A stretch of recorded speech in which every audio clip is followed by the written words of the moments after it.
Obviously, they got him in the Verlander trade there. Big-time power, going to be in, it was in Double-A there last year. He had 18 home runs there when he got promoted. So what about Joe? What do you think in terms of the outfield? Is anybody in particular you like? We'll focus on the first round pick from this past year, Carson. That's easy. Carson Bench. That's an easy way. Two-way player in college that has a chance to be an above-average right fielder at the next level. Yeah, he's going to be starting in right field this evening for the Mets and their prospects. One of their top prospects in the whole system, Jet Williams, coming off an injury playing 2024. We'll see him in action along with everybody else coming up after this.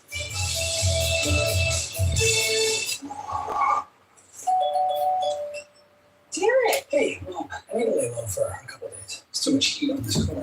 Too much heat. I only paid $102. Ooh. Listen, Jim, I need to lay low for a few days. Why? All right, why not? Why not stream this game? Get a look at our top prospects. SNY has special coverage of this game, so why not? Possibilities are multiplying. Should be starting in a couple minutes. That's because CDW architects are maximizing AI capabilities across organizations with Microsoft Copilot. AI-powered solutions and devices make complex tasks easier and cybersecurity stronger. Since our Mets got blown out 5-0 today, maybe their prospects could get a W against the prospects of the National. We'll see.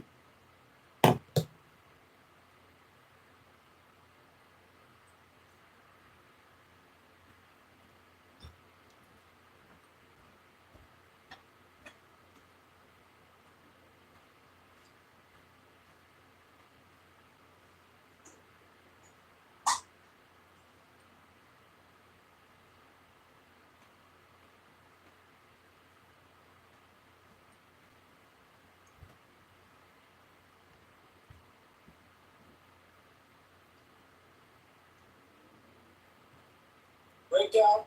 I wish I was still down there. 84 degrees and sunny. Some 20-mile-an-hour winds.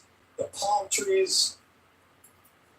And stepping into the box is Nick Morabito. All right, here we go. First pitch of the game. For the Mets, Alex Clemmy, the pitcher for the Popped up.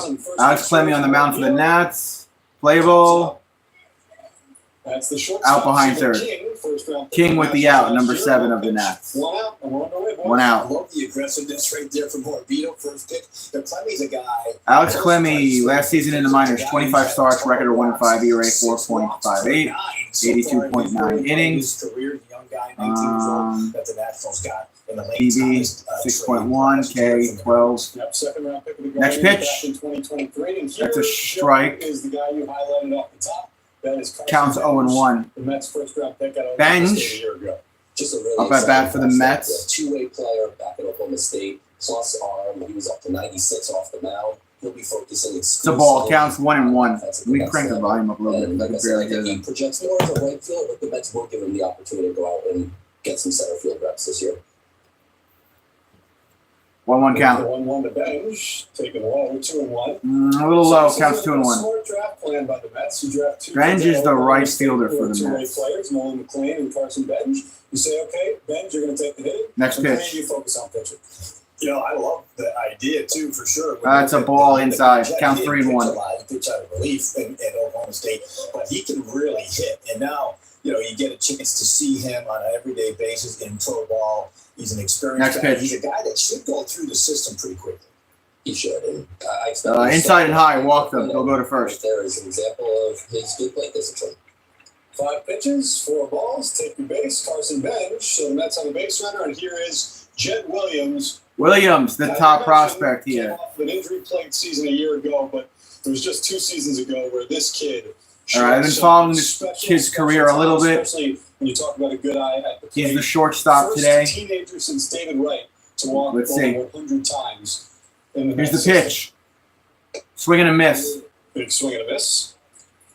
Counts You don't 0-1. usually see him chase at pitches. That ball's up, and it's probably a strike, but he has great strike zone discipline and has 4 RBIs last season for him, but he was plagued with injuries. Top-notch speed.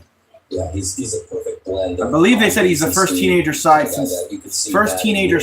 to the Mets since David Wright. Swing and a miss there. Counts 0-2. 104 walks in 2023. Wow, he had 104 walks in 2023. Over 400. It's exactly. Here's the 0-2. The emphasis is from the Mets, and when you look at their hitting philosophy, they're foul. Keep it 0-2. Down in Brooklyn, I remember he would just draw walks, and then you might as well just have handed him second base. He was taking it anyway. Well, how about this? So, again, this is 2 years ago, 2023, the last time he played a full season. One of 2 players in all of major and minor league baseball to walk 100 or more times and steal 40 or more bags. Pitch. Popped up. Foul and back, it looked like. The seats. Went into the seats there. It's a pretty good at bat here. Clemmy, despite the command issues that we were talking about, he likes to throw there anywhere between 92 to 97 miles an hour. My tooth is killing me, man. Really good curveball. I had an implant put in. A slider as well.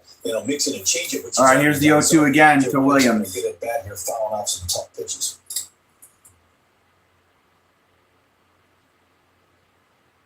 Here's the pitch. The 0-2 again. Just on the outside. It's 1-2. Counts 1-2. Alex Clemmy attended the same high school as Rocco Baldelli and broke Baldelli's bonus record for the state when he signed for $2.3 million back in 2023 with the Guardians. Here's the pitch.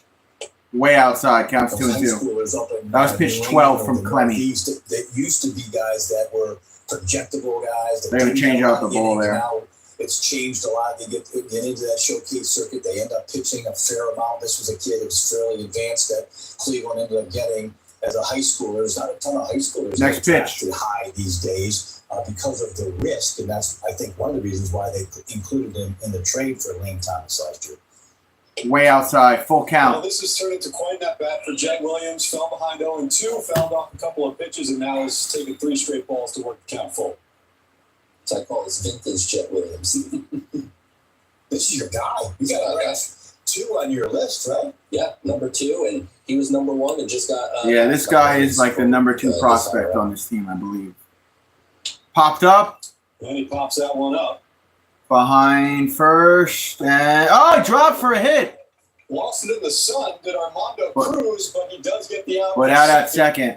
So there's 2. It got lost in the sun there, but 2 outs. It's a tough play. Williams on first. A lot of wind. You were mentioning the wind. What happened there? Blown in from right field. The second baseman there, Cruz, went back. Looked like he had it, called it, and wasn't even close. Didn't even get a glove on it, but he reacted well.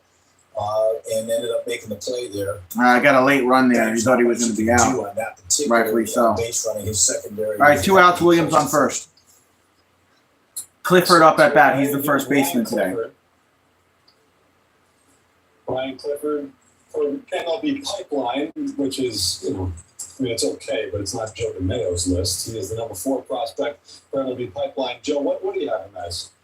I have him number 4 as well. So all right. Here's the pitch. Absolutely nailed it. Little low. Ball counts 1-0. Clifford's a guy plus plate discipline. Really Clifford, 19 home runs last season, 68 RBIs, in a total of 129 games in the minors. He could be a 25 to 30 home run guy at the next level. Baseball America ranked him the top power guy, right, in the Mets system. He showed that a lot last year.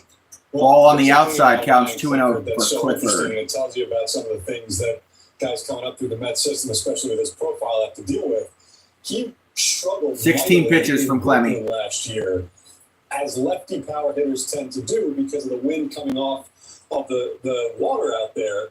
And the Mets. Clemmy takes a look at Williams. At first, throws the pitch down the pipe. Strike. Counts 2-1. Into Double-A, and in Double-A, that's where he really took off. 18 home runs, 21 doubles, and 18 like Clifford OPS. said something to the umpire there. I don't know what he points said. higher than his OPS in single. 9 balls, 8 strikes for Clemmy. Clemmy. You don't always judge things, especially at this level. Next pitch. By the numbers. It's important. Inside. Going to second is Williams. I think he's What did safe. you say about Jet Williams? There he goes. He stole it. Mets steal second. Scoring position now for Ryan Clifford with 2 outs here in the top of the first inning. There's the replay here. Jump off the lefty there. Yeah, he had a good jump. Really, on the throw, ends up holding the bag. Wow, that kid is fast. Going on first movement, but yeah, he can steal a bag, that's for sure. Nice. All right, 3-1 count here for Clifford. The 3-1. Breaking ball. Strike. Clips the letters and is full. Make it a 3-2. Steve, you mentioned with Clifford, there's only 5 guys that were 20 years old in Double-A last year that got enough at bats, and Clifford was one of them. And he really performed. Full count, 2 outs, and a man on second for the Mets. Here's the next pitch. When it comes to We pitched 20 from Clemmy. Oh, he got him, struck him out. This is for strike number 3. So the Mets threaten, but don't score. Nats coming to bat after this. All right, Nats will come to bat after this commercial break. We got to look at Williams, man. That kid's a stud, man, and he's fast.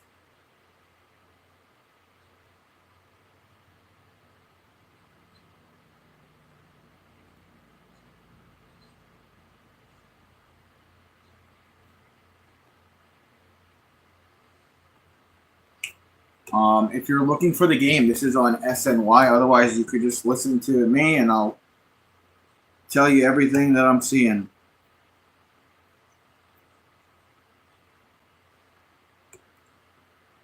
I was going to go have dinner, but I figured, hey, I got this game here. Why not do another game, especially because the Mets lost 5-0 today. I wanted to kind of see what our prospects could do today.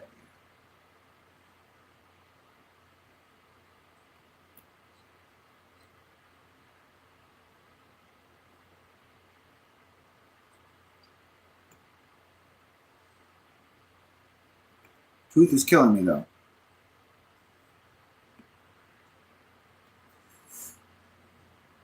Got a metal implant put in this morning.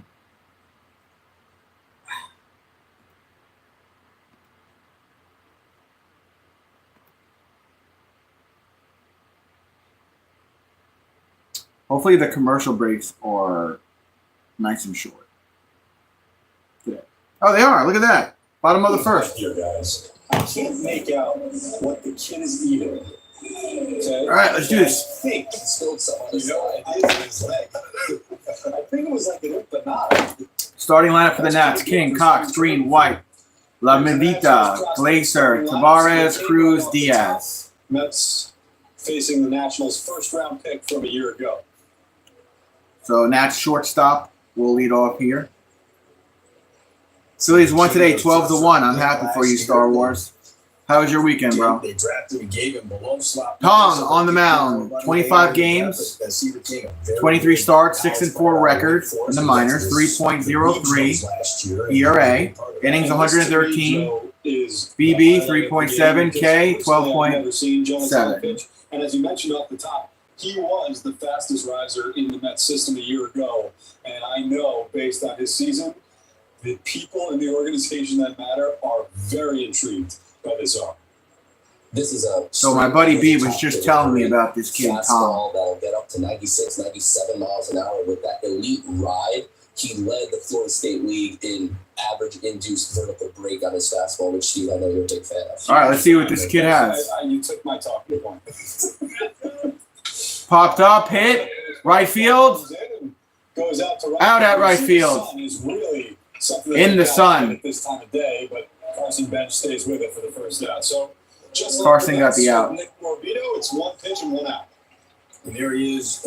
When you look at Tom, he's a guy that likes to pitch up in the zone, but that first pitch was down right where Next batter. Doing a good job putting it in play there. The bench fought the sun very, very well and caught it right at its shoot time. Brenner Cox now. Cox up at bat, hit over towards right field, and it'll drop shallow right. For a base hit, so the Nationals. Score, please. It just started, brother. 0-0. We're still in the first. How's your weekend going, Steven? It's good to see you, my friend. 7 or so, average 95 in that range. 1 on and 1 out for the Nats. Hopefully a little higher than that right there. Yeah, he's missed that location there the first couple of pitches. He also has a slow, old school 12 to 6. Green coming up to bat for the Nats. He's their center fielder. That'll go for around 90 miles an hour and a Vulcan changeup that he's working on. Third batter for the Nationals is Elijah What Green. happened? And you see the umpire, that's the home plate umpire, Ray Valero, reminding Jonathan, you got to look at the batter. You got to acknowledge the batter. Oh, he's telling Tom you got to acknowledge the batter, last couple of apparently. years. Working through the pitch clock, even at the minor leagues, and they've had it for how many years now? That's exactly right.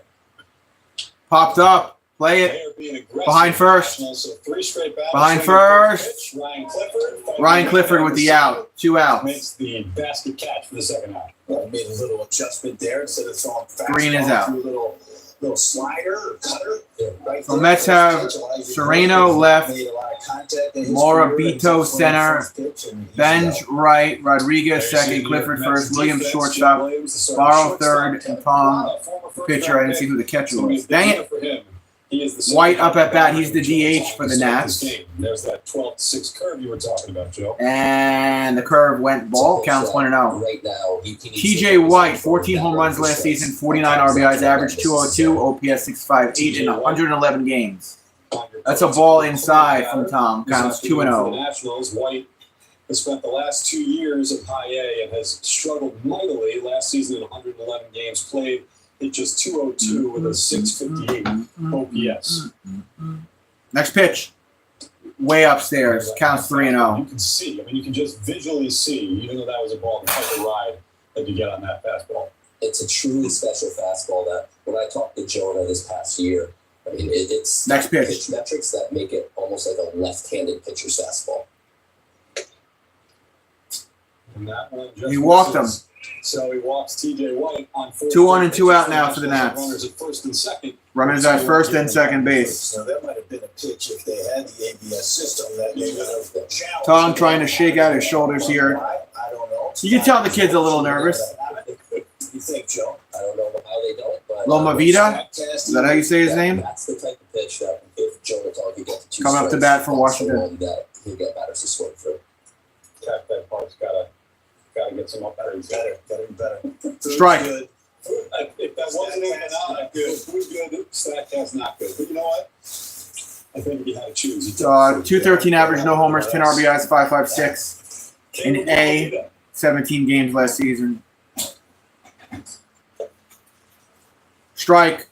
Counts 0-2. That's back-to-back driver sliders there. I mean, he's got. They said those were back-to-back sliders from Tom. Fastball wasn't perfect with his command, but the off speed has been good, which is what you want to see. Next pitch. 160 strikeouts last season for Jonah Tom. Got him. And there's his first one. 3 outs. Struck him out. There's the K. Strike 3 to get out. We're going to the second. We're through 1, still scoreless this afternoon. Very nice. If you want to, in the meantime, if you want to subscribe to my channel and like this stream, that's entirely up to you, and I greatly, greatly appreciate it. Commercial break on SNY.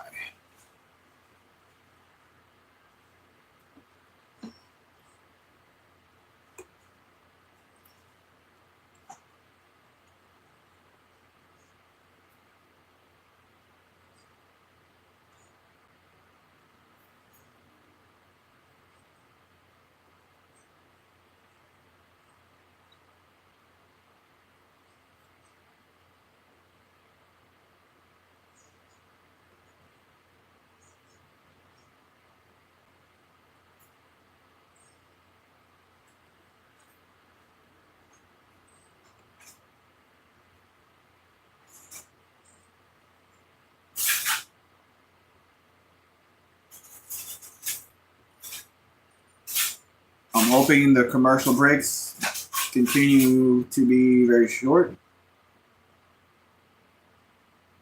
We'll see.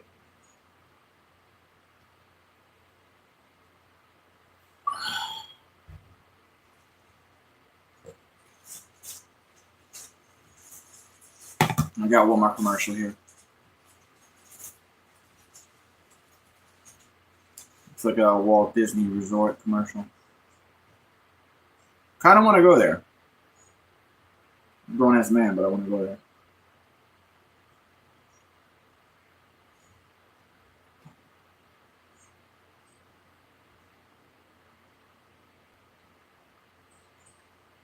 All right, here we go. That's been in a number of years. They may not have that top of Joe the scoring DeMayo's type of top concept prospects: back Sprout, like Williams, Francisco Alvarez, McLean, but it is Clifford, getting and very Bain. deep in the Mets system.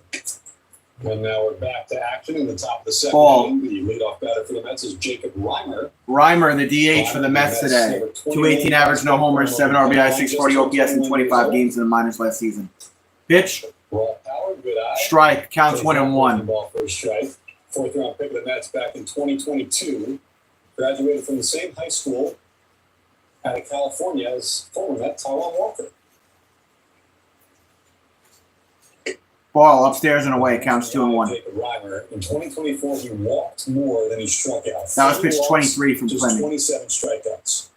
2024 was a tough one from an injury standpoint for Reimer. A week before last year's spring breakout game, fouling back, counts 2-2. The bunch of time, but if you look back at 2023, that speaks to the plate discipline that you mentioned, Steve. Yep. Line 9th. Oh, look right there. Those are our boys. That's our competition, man. No one's watching them. I'll make it watch us. That's a good point. Dan Coco. Kevin Franzen. So Robert, the Mets paid him about $250,000 over slot Next pitch. to get him to buy him out of high school, and he did go 3 levels. Swinging and a miss. Despite the injury there last year. Swings Goodbye. and misses for the first out of the inning. A strikeout from Alex Clemmy. Is the K, 1 away. But Joe, as we talk through this, and Eli Serrano now is going to be the next batter up for the Serrano, the third. Mets. Our left fielder coming up to bat right now. Top end of the majors talent that they may not have. But I think for the first time in a long time, this Mets system has guys that are probably Foul. close Counts to making 0-1. an impact in the next year or two. A bird just flew directly in front of the main camera there. My top 30, which you can read on SNY.TV, nice promotion there. A ton of them have projections of Toronto, 238 average in 17 games with 2 home runs, 6 RBIs, and I did not see the OPS there. Where they're going to get some impact from Strike counts 0-2. Especially when you focus on how much money the Mets are going to spend on outside free agents, you need to supplement that with some homegrown young talent. All right, so what about this guy now? Next Eli pitch. Serrano was the Mets' 4th round pick last year at NC State. Actually went to the same high school as high school teammates with Swing and a miss. He got K'd up. Back-to-back Ks for Clemmy. 2 outs. That gets the second strikeout of the afternoon for the Nationals. Clemmy with back-to-back Ks on my Mets. That was a big swing and a miss. The 3rd strikeout of the afternoon. Clemmy's starting to settle down a little Parada? bit. He's had 2 strikeouts now. The catcher? Curveball. That is a nasty one when he's able to throw it for strikes. Kevin Parada now, the 3rd batter up. Foul. Counts 0-1. But a guy like Serrano, who was a college pick, how close are we talking here? Played 17 games the same. Looks like Clemmy he might have found his range, and he's a lot looser than that first inning. The Mets will give him a little chance Pitch. in center field. Swing and a miss. Serrano's a guy that just physically 30 showed pitches for chance to Clemmy. draft. He showed up to the Mets in last July at around 100. Parada, 214 average, 13 homers, 43 RBIs, 663 OPS in 114 games Overall pick in 2022 out of Georgia Tech. in Double-A last season. Here's the 0-2. Next pitch. He go around? High fastball. No, he held up. That's a ball. 2 years ago, the Mets number 3 Counts 1 and 2. prospect for MLB Pipeline, and now no longer in the top 30. 23 years old. And this is really, I don't want to say a make or break year for anybody, but for Kevin Parada, See this this? is as close to it. It's the breakout game. Yeah, for sure. Swing and a miss. Another K. Oh my God, 3 Ks. This is the top prospects for the Mets and the Nationals that have a little game today. Damn, 3 Ks in a row? Something amazing is happening here. Match up after this, bottom of the second. I wonder if Pete's watching this.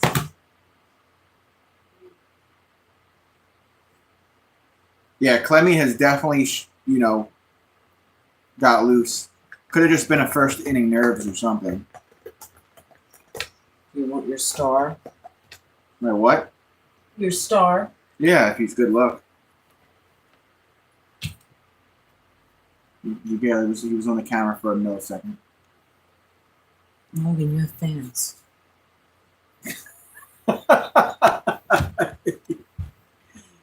Oh, man.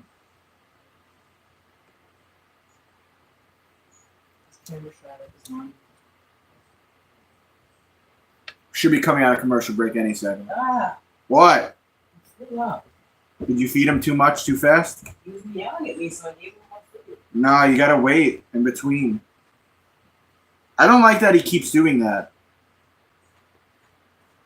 meowing for food and then throwing No, up? he's throwing up all over the place, man. But he's asking for it. Well, you got to give him some time in between. Because he eats way too fast.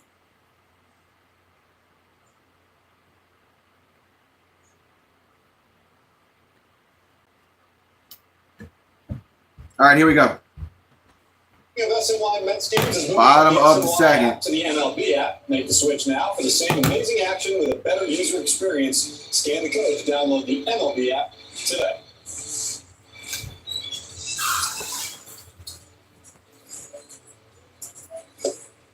All right, back out to West Palm Beach now for the bottom of the second inning. The spring breakout 2025. Jonah Tong, very impressive in his first Tong inning just of threw a work. ball, Back counts out 1-0. for the second. As we mentioned, a breakout season a year ago for Tong. Went 3 levels.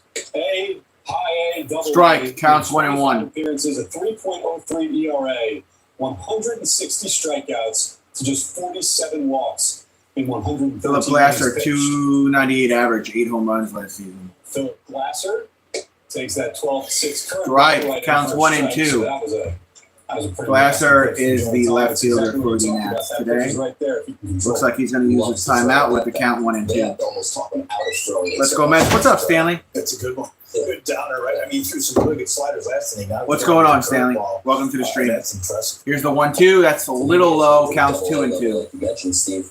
And in his first outing, house 6 perfect with 9 strikeouts, including 3 strikeouts of top Yankees prospect Spencer Jones. He was what, pitcher of the week there? Pitcher of the week this first week, yep. That's a pretty good start to your double A. Not too shabby. Here's the 2-2. Too high. Now with Full him, counts. Randy Green, Mets farm director, he was talking about Jonah Tong the other day. He said it's all about just development and getting him to get ahead of guys consistently and then put guys away.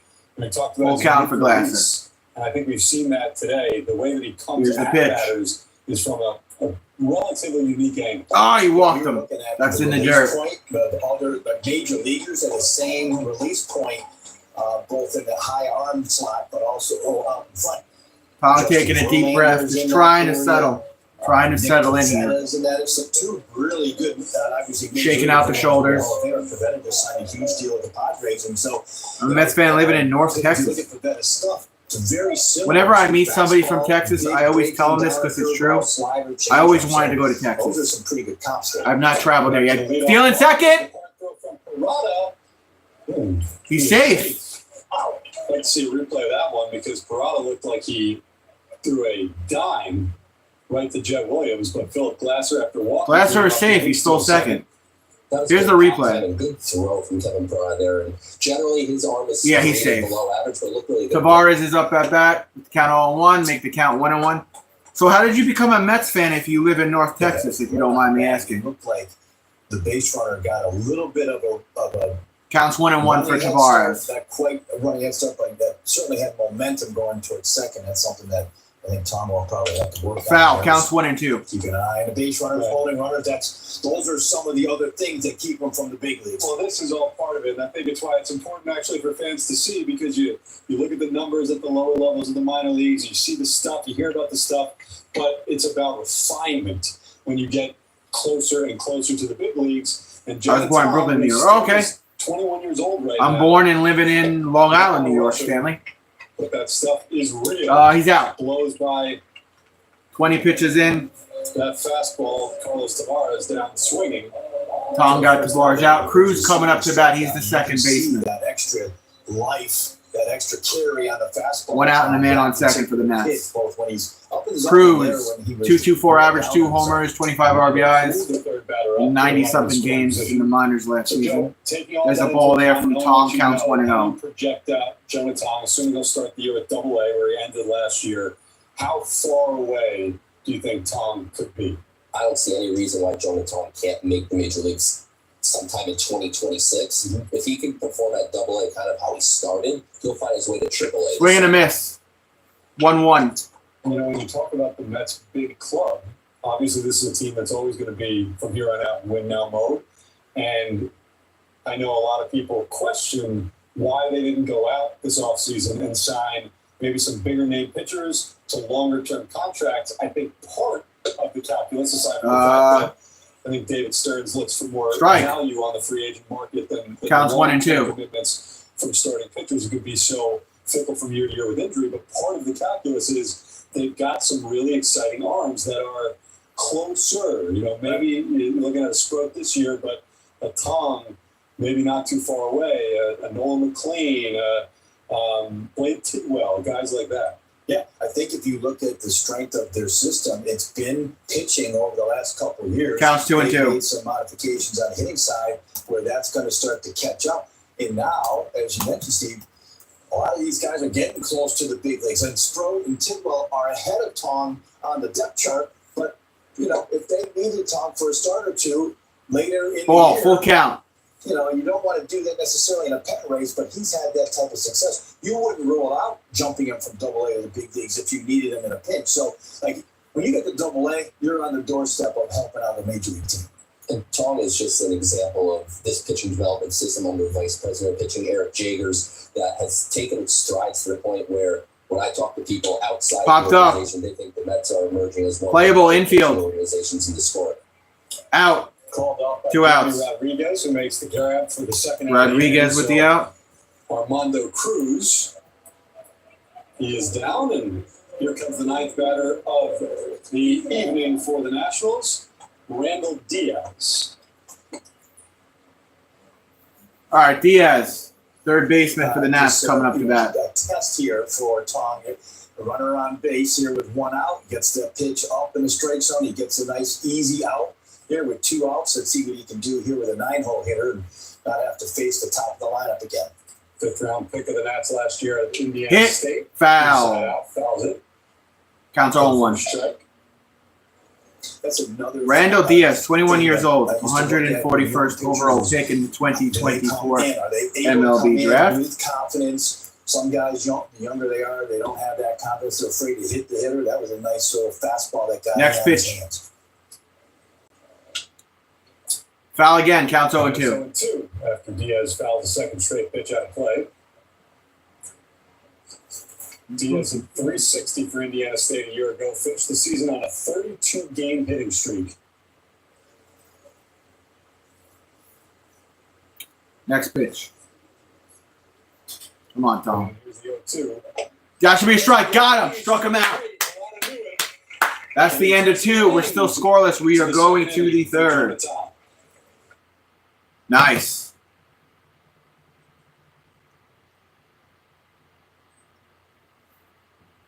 You know who I'd like to see pitch, Stanley? The Edwin Diaz from 2 years ago. Before that WBC injury. When he was the best closer in MLB. That's who I'd like to see pitch.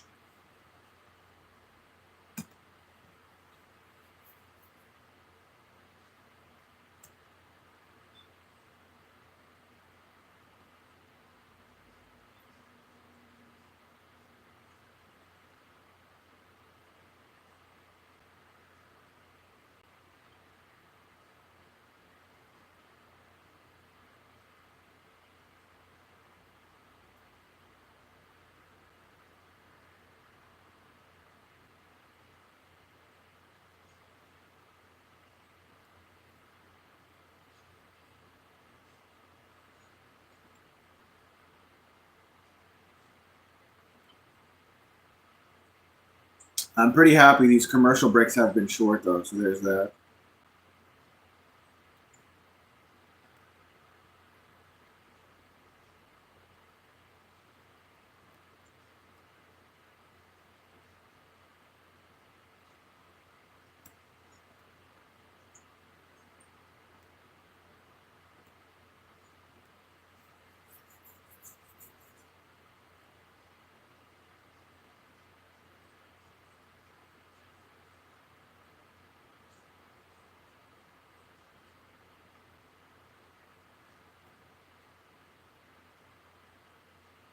All right, here we go.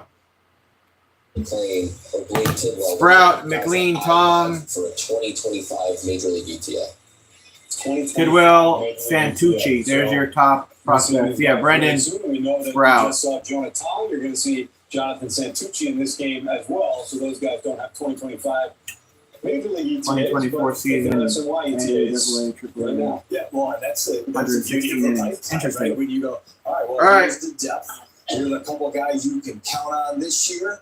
Some of them will develop and help. Sparrow? Some may fall back, but then you've got this next wave How do you say this dude's name? coming in Double-A that you get really, really excited about.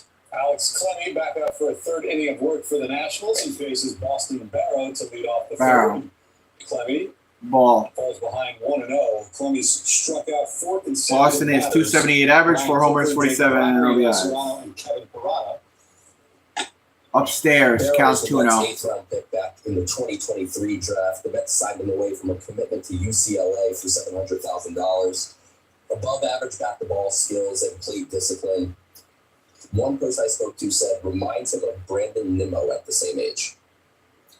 Ball away Similarly and low. to Nimmo, Counts 3-0. does not have a lot of power currently, but the Mets think that there's some in there. If he can add some weight, he added a bunch of weight this offseason to try and help with that.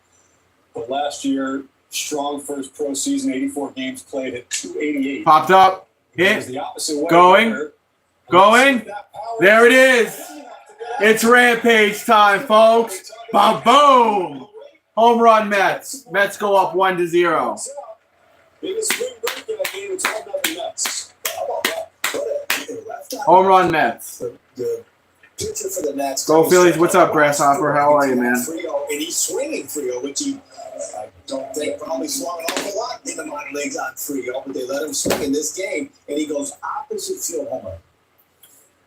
That's crazy, Joe. Really impressive at bat from Boston Barrow there. And like you said, Steve, really getting into some power. Doesn't need to be a big home run power guy, but he needs to at least be spraying liners into the gaps.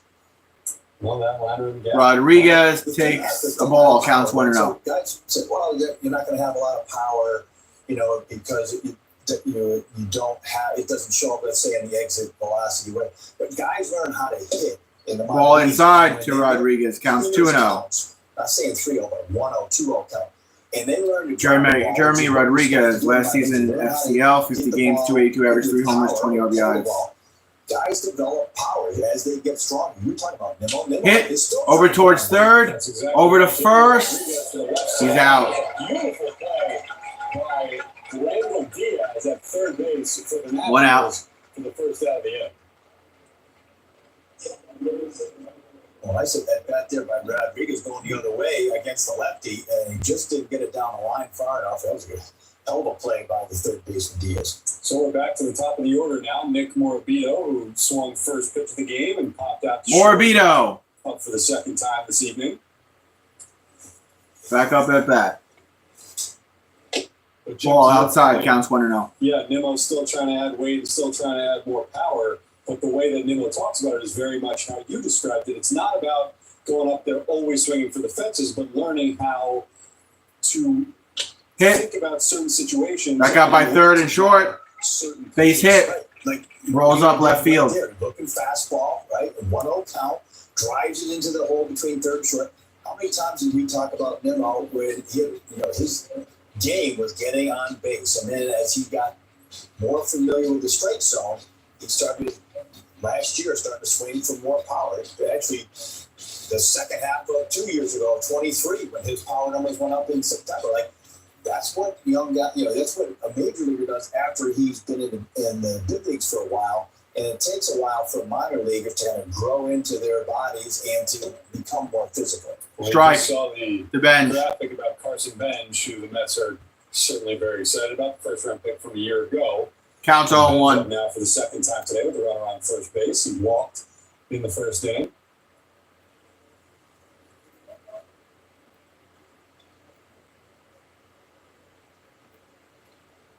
Hit. And Bench Fair ball. Bouncing up. That'll be a base hit. Morabito goes first to third. Morabito first to third. Trying to get the second, but does with a double. So Carson Bench on for the And second Carson time. on second. That's already one across and now two in scoring position in the third. 1 How out. about that? Mets have 2 in scoring position on second and third base. Clemmy has 43 pitches thus far. And here's Benj getting a pitch that was up and out of the Let's see if we can drive in at least one more run here in the third. minor leagues. Williams coming up to bat for the second time today. And this is a really good test for the lefties, including Bench. Really like seeing Bench take that one the other way. Right now, a lot of his approach is more opposite field than pull, and they're going to want him to pull more as he develops. Strike, counts 0-1. Minor leagues. Right there, that's a good piece of hitting. Jed Williams is 0 for 1 today, fielder's choice. Extend the Mets lead. Jed Williams 0 for 1, fielder's choice in the first inning. Worked a really nice at bat. Ball outside and high. Yeah, Joe brought a good point on Bench, right? That so the organization wants he's hitting the ball a lot the other way, which is a really good hit tool. Part of getting those good hitters counts is being able to pull the ball Next in pitch. the air. Right? 1-1 count. An awful lot in player development now, and that's just something that Benj will learn over Hit. time. And he's just in the game, even though he's a college guy. Foul, counts 1 and 2. You know, and he probably did his share of pulling the ball. There's still an adjustment with bats and into better pitching. He'll get the chance to go to high A Brooklyn to start, and the Mets will give him some run in center. Most think he projects more in right field, but Steve, you were talking about Brooklyn before. That is statistically the worst ballpark in minor league baseball for left-handed hitters. So Benj will be looking Outside and low, 2-2 count. That involved data versus just the baseline statistics. Meanwhile, Jed Williams working another deep count. You know, we were talking off air that it feels, at least early on in this game, like guys are up there hacking. The one lone exception is Jed Williams, whose game is Thank all you for the about 5 walking likes on the counts, stream. I getting on base, appreciate it, needing a guys. walk. Here's the 2-2. Swing and a miss. He struck him out. 2 outs. He's on there for the second out of the inning, guys. Damn. Occasionally, he'll chase that pitch up. He did that first at bat where he ended up coming back from 0-2, getting on base. That one's a little out of the strike zone for him. And Clemmy, who likes to throw up in that area, 96, 97, that is a hard pitch to catch up to. Meeting at the mound right now with Clemmy 48 pitches deep. All right, Beltran, So, the catcher, coming to the mound here to talk to Clemmy. Maybe calm him down or something. I don't know. You remember him as a former Met? That might have been right before. 48 pitches for Clemmy. Yep, he was in our system for a little bit. Clifford coming up to bat. He's 0 for 1 today. Struck out He's earlier. the pitching coach. Delano DeShields is the manager. Who's Delano the Shields traded from? If my memory serves me, I think he was traded in the Pedro Martinez. Is that right? I believe. Is That that is right? correct. From Montreal to the Ball Dodgers. inside. Pedro, when he was like a 19-year-old. Counts 1-0. Bullpen went to Montreal, and then Pedro became Pedro. So there you go.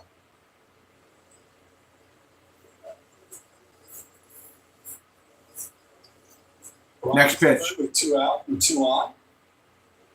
Ball inside again. Counts 2-0. So last at bat, 50 pitches from Clemmy. Through the changeups, had some really good swings, but that's the one pitch that gave him trouble. Joe, last year was that changeup, 40% strikeout rate. So that's something I know the organization would like for him to start making some adjustments. Here's the 2-0. This coming year. I think talking to evaluators, what they want to see from Clifford Foul. is to Counts see 2 him and be 1. more aggressive earlier in counts. He has good plate discipline, good knowledge of the strike zone, but at times he lets pitches to hit go by. And I think he could stand to be a little more aggressive and maybe keep himself out of those counts where that changeup could be a weapon against him. Well, he struck out 117 times last year and 404 plate appearances with Binghamton. And you wonder how much of that is about putting himself at a disadvantage by being too passive early in counts.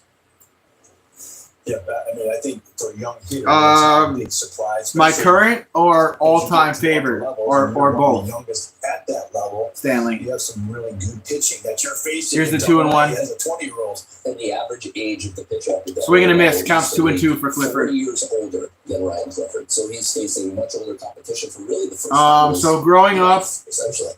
when I was Ryan younger, Clifford, of course, part of that um, Justin Verlander trade. I was a big Back in Mike 2023, Piazza fan fired from the Astros with Drew Gilbert. and David Drew Gilbert Wright. was the bigger name. And currently my favorite Met round is pick. Ryan Edwin Clifford was an 11th round pick. Diaz. As he strikes out Struck him Clifford, out. but Damn, 3 outs. even then saying, you know, Ryan Clifford Going to bottom of the third. The jewel of that trade. Yeah, so growing up, Mike Piazza and David Wright, and then Edwin Diaz right now. There's just something about it too. Like when you're at Citi Field, top of the ninth, and it's 2-1 Mets or 3-2 Mets, and Edwin Diaz theme song hits, and you hear the trumpets, and he's coming out, running from the batting cages, or excuse me, the not the batting cages, the freaking the bullpen. It's just straight up electricity, man, and entertainment. If the guy could get back to his form from 2 seasons ago, just imagine. Just imagine if that dude didn't get injured in the WBC.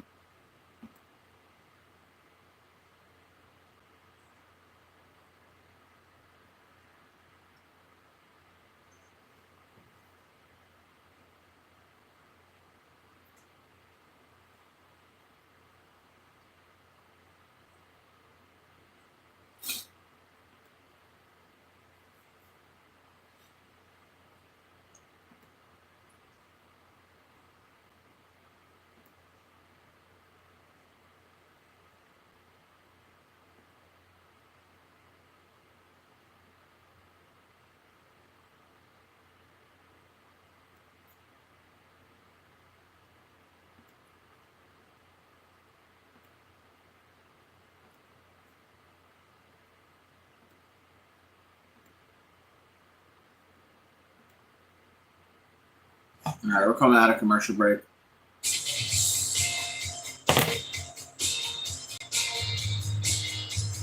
We head to the bottom of the third inning. Mets with a 1-0 lead after the Boston Barrel. All right, 1-0 Mets, bottom of the 2 third. innings of successful ball. Who's on the mound now? The Mets have a new pitcher. It's Jonathan Pintaro, who Jonathan Pintaro. 27-year-olds in the prospects game, but he is a really unique and intriguing story.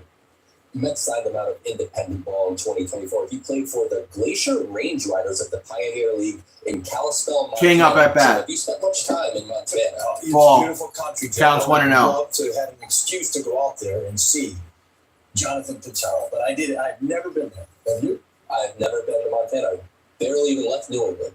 This is good scouting, though. Hit. Great scouting off the Over to second. First. Receiver King. Out. A play made by Jeremy Rodriguez for the first out of the inning. Rodriguez to Clifford out. Story. Pintaro, 17 games in the minors, 15 of them were stars, 3-6 record, 2.68 ERA, 74 innings. Had just finished his second inning of work, gets into the dugout, and sees the manager call for someone to get ready in the bullpen. He's like, hey, well, hold on a second. I got much more than 2 innings as a starting pitcher. And they're like, no, the Mets purchased your contract. You're going to affiliated ball right in the middle of the game. Right in the middle of the game. Ball, counts 1-0. You can see he's strong, physically strong. Brenner Cox up at bat. He's 1 for 1 with the single. Gets outside results. He's going to fly through the system at some point. Counts 1-0. Next pitch. Ooh, floppy hit. Pitch mix guy. And nothing. Rodriguez tries to make the barehanded play. Damn, we couldn't make the play. Man on first. For Brenner Cox. Did Cox hurt his hand? There was a lot of movement on that pitch and saw him off. Pintaro's going to throw the kitchen sink at you. Like you said, it's a 4 or 5 pitch mix. Throws from a unique arm angle, as you saw there on that pitch. His fastball will get up to 96. He has a 90 to 91 mile an hour cutter, sweeper, changeup, even a little bit of a sinker at times. Ground ball pitcher. He had a 53% ground ball rate in affiliated ball last year. Elijah Green, third batter up for the Nationals this inning. Well, he blew through the system, did Pintaro last year. Ball, counts 1-0. 3 levels, started at That's Elijah Green up at bat. He's 0 for 1 today, popped out earlier. 75 strikeouts in 74 innings. When pitched the Arizona Fall League, Mets wanted to get him as much competition against top prospects using that major league ball. Throw over to second, trying to stop the steal. Cox, the throw. I can't tell. We didn't see. He's safe. There's no replay. The joy of calling it off the monitor. Damn. We couldn't see the umpire.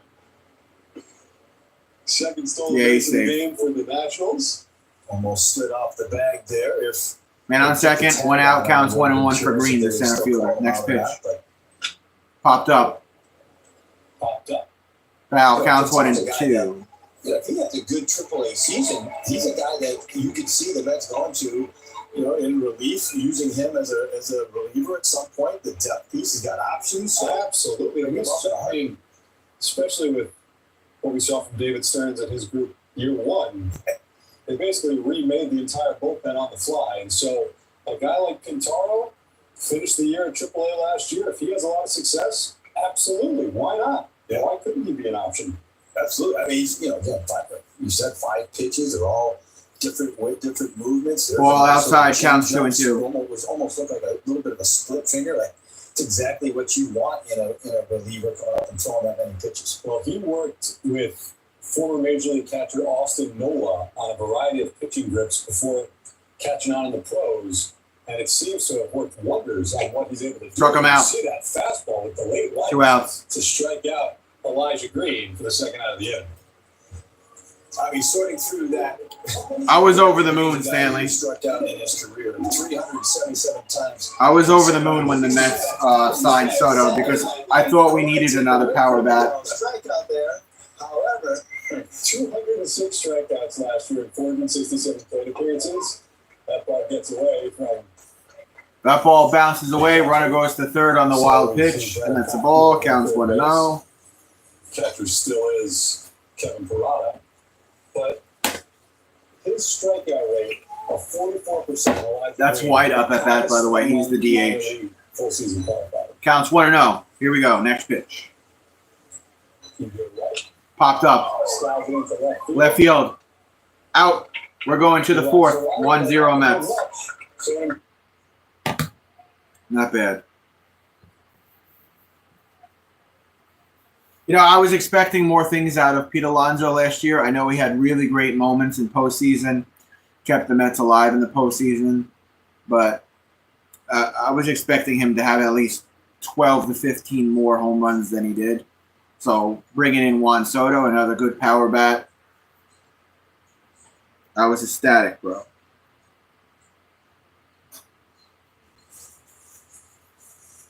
I'm hoping for another, big year for Lindor as well.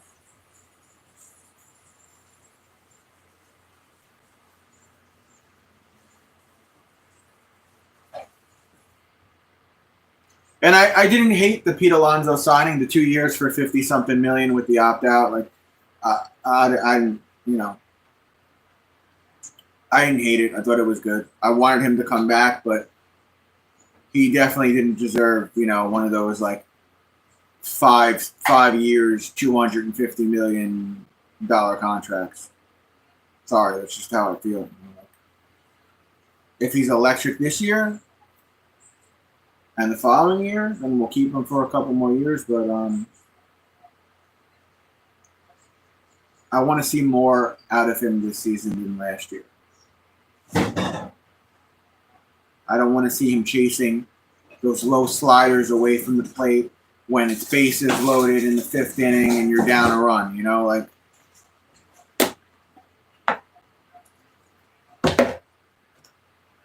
Playing in this game, Jesus Baez. He's a guy that has really come on the scene. Last year, he had a meniscus injury, so at midseason, Williams, Clifford, Bench, missed the rest of the year. Baez, Mauricio.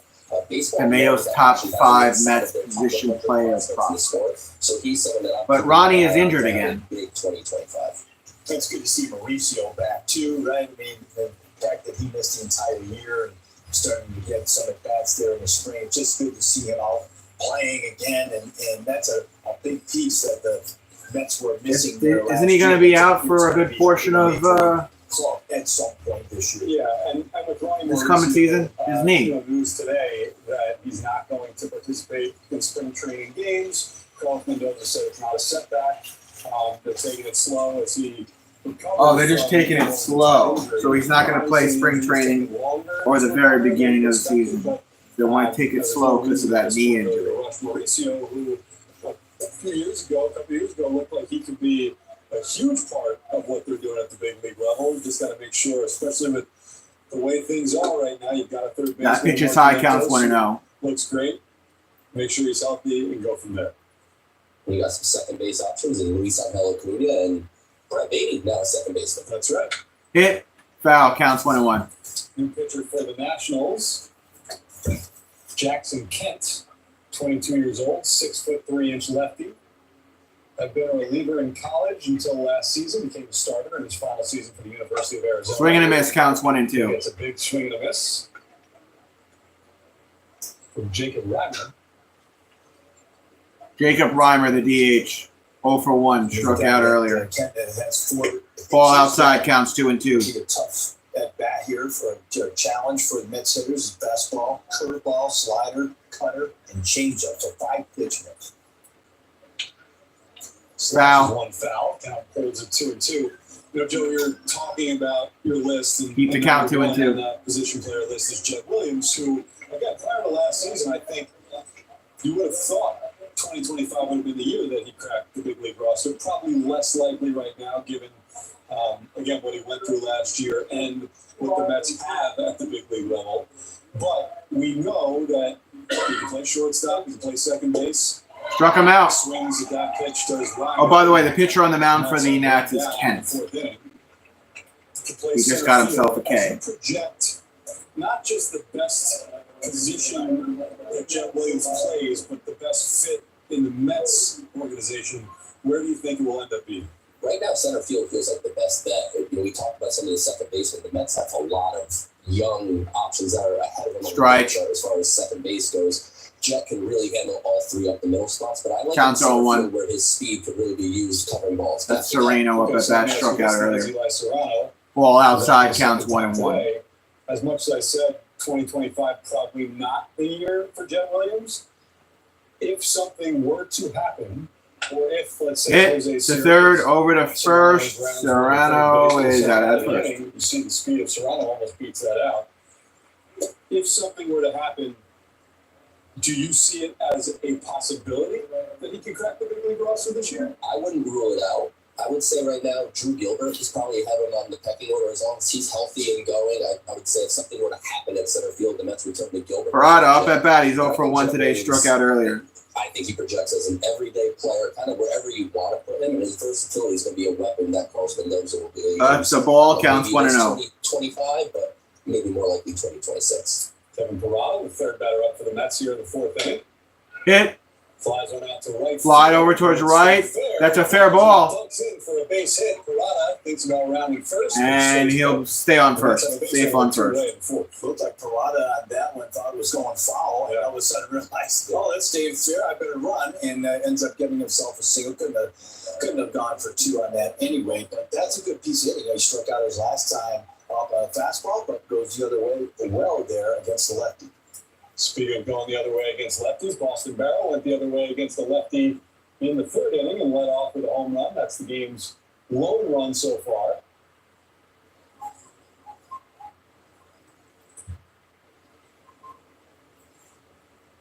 Boston Barrel out of Capistrano Valley High School in Mission Viejo, California. Same high school as Angels. Ball, counts 1 and 0. Say that. Kyle Hendricks. First year not with the Cubs. It was weird seeing him in camp. I was out in Arizona, and that doesn't look right. Seeing him in any type of red uniform. He's always been a blue. Hit. That's going to get by. Roll up right field. Mets have men on first and second base. With my new with 2 outs. There. Not that I'm judging or evaluating. And that was pitch 13 from Kent. I am, Gilsey. I go out, 3-3. I'll count for a homer. Then he pulls a fastball to the right side. Against the lefty, 2. That's enough of sample size, Jim. That's a big sample, in my opinion. Call him up. Let's go.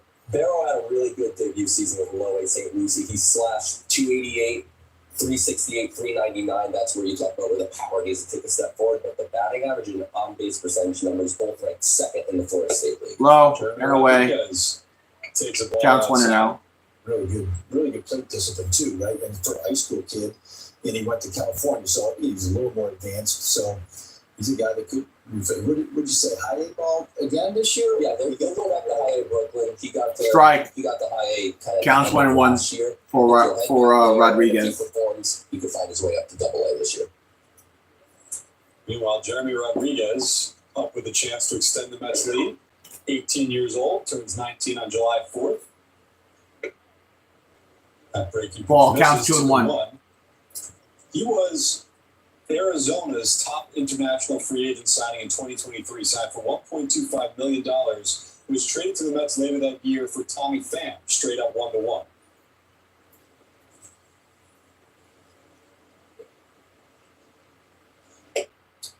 I don't want to jinx it. Strike counts 2-2.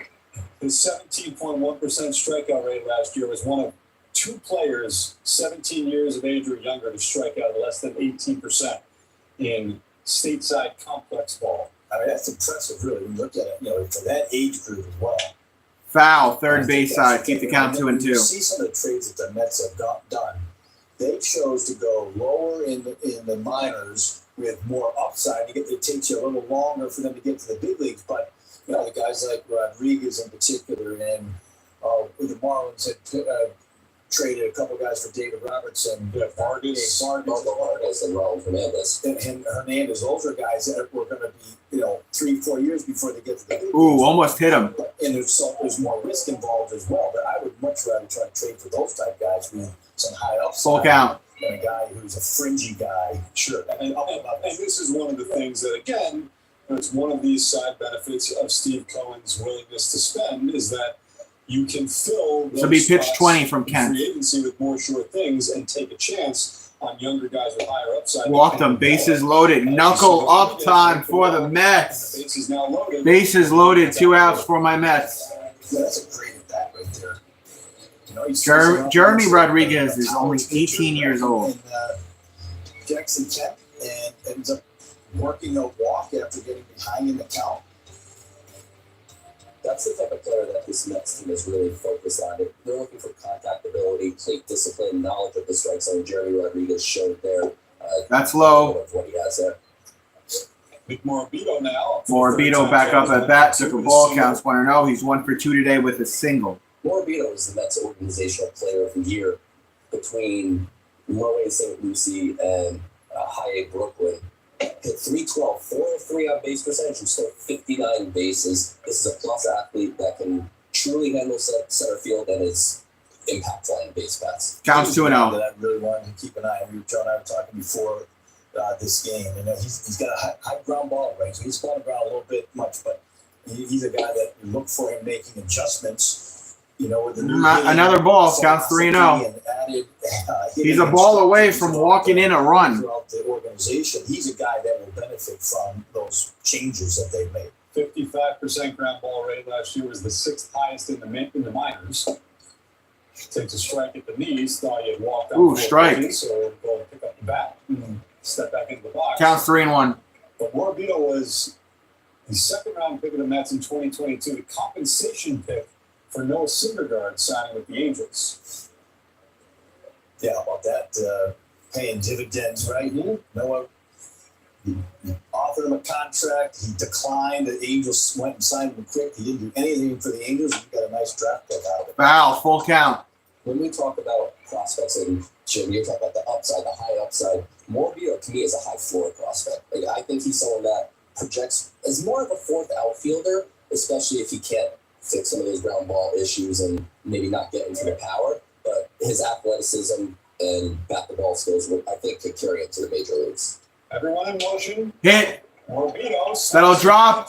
Runners are going to go and score. And that'll score a pair. Pair are going to score. Pair of them score. 3-0 Mets. No, I think it did. It did. Once again, if you're just joining us, Steve Delphin, Jonah Mayo, we are in New York watching the game off the monitor, so we couldn't exactly see who was coming around to score, but it did score 2. Nick Morabito gives the Mets a 3-0 lead. Here you go. Now this is the angle we were looking for. This is what happens in the score. 2 runs coming to score. Well, 2 outs too, so he was running on contact, so that should have been our indicator there, right? And it's Barrow who can. Mets have men on first and third with 2 outs. Bench coming up to bat. Looks like we got a call to the bullpen, and I have a chance to run to the bathroom real quick.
Sorry. Counts 2-1. Counts 2-1. Home bases and got a decent jump there and just beat the tag. 59 stolen bases was the 8th most Counts 2-1. in minor league baseball. Stole out a And the Mets fastball. stole second, by the way. Really flop. So the Mets have men in scoring position, second and third. Mets have had a good inning here on the bats with runners in scoring Strike position. counts 2-2. Everything done with 2 outs as well. Mets had 2 outs and nobody That's out. Romero up at bat for the Nats. One thing I'm noticing here with Benj is one of the things the Mets wanted to focus on was quieting down his swing a little bit. There was a lot of moving parts. He was at college. You can clearly tell there's a little bit of a movement kind of as the pitch is coming, but it's definitely quieter than what I saw in college. Popped up. Bench. Left field, foul territory, out. Going back is the third Two baseman, stranded. Daniel Diaz, to make the catch. And We're going to commercial break. It'll be bottom of the fourth. It's 3-0. It's 3-0 Mets, though. I'll be right back.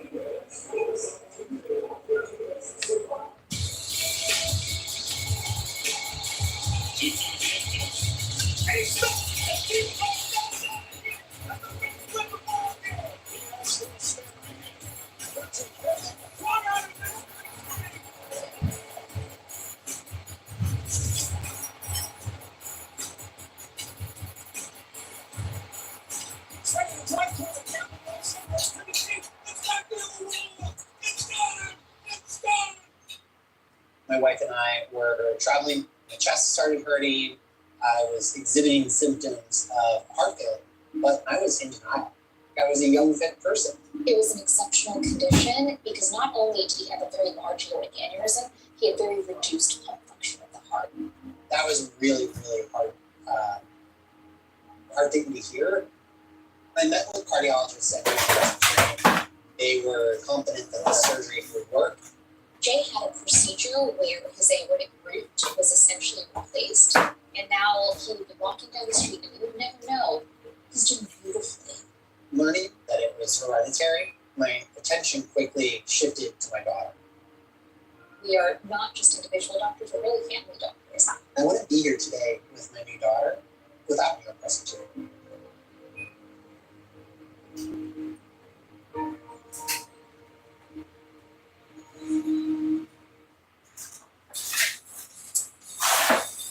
So we take a look now at the Nationals' top 10 prospects. That's for MLBpipeline.com. And you see Dylan Cruz, the top guys in that system are really ready to make an impact. We saw last year with Wood.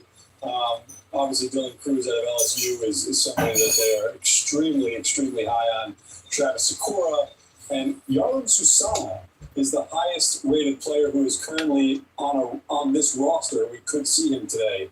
He, of course, was a part of the Juan Soto deal. Loma Vida. By the way, Mike Rizzo, their general manager, said Took a ball, counts that deal 1-0. wouldn't have gotten done unless Susana was in the deal. That was They call that a strike. good Counts trade 1-1. for the Nationals. And Tommy young talent, obviously C.J. Abrams is a part of that as well. James Wood, Mackenzie Gore, Wood, from Robert Hassel III, who's having a great spring. If Susana was the Hit. he would have held it up. But that's Short. what he said. I don't believe it. First. Williams, Out. First out of the inning. 1 out. Back up for a second inning work. And Susana is one of the hardest throwing pitchers in all of professional baseball. He'll get up to 103 miles an hour on the go. He reminds me a little bit of Kevin Jansen, just in how physical he is, the body type. He pitched in this game last year and was throwing 102 pretty consistently. Well, I was talking about this earlier in spring training when I was doing one of the Mets Nationals games, but that is truly one of these trades where it replenished an entire organization. I mean, if you Ball, counts 1-0. You're the Nationals, and obviously they tried to keep Juan Soto. They couldn't do it at the time, saying, well, who turns down $400+ million? Turns out he made a pretty good business decision. Hit. Drop in right field for a base hit. Right field for a base hit. Nats with a man on foist. They got back a haul that really does seem to have set them up now for the next generation of Washington Nationals. I mean, those are most of those players are impactful guys. And when you combine that with drafting in the top 10 each year, the top 10 draft pick these days is worth about $40 million. Executives that I talk to, if you draft a guy there And they've had a couple of guys that have been drafted in that top 10. Cruz is one of those guys. So you look what he is and his impact, and all those guys you mentioned. Mackenzie Gore's going to be a top of maybe a number 2 or 3. He has the stuff to be a number 2 starter. We'll see if he makes that adjustment this year. But he had to do that trade in hindsight because they were going through this rebuild. You can't rebuild. Counts 0-1 like you used to. for Tavares. Just tank for 5 straight years to get those top draft picks. They've changed the rules around now. So last year, the Nationals had their number 10 pick, even though they had one of the worst records in the game. But just how many times Hit. has Tavares Popped up for Tavares. Center field. Warning track out. at the 2 outs. base of the warning track is Nick Morabito to make the catch for the second out of the inning.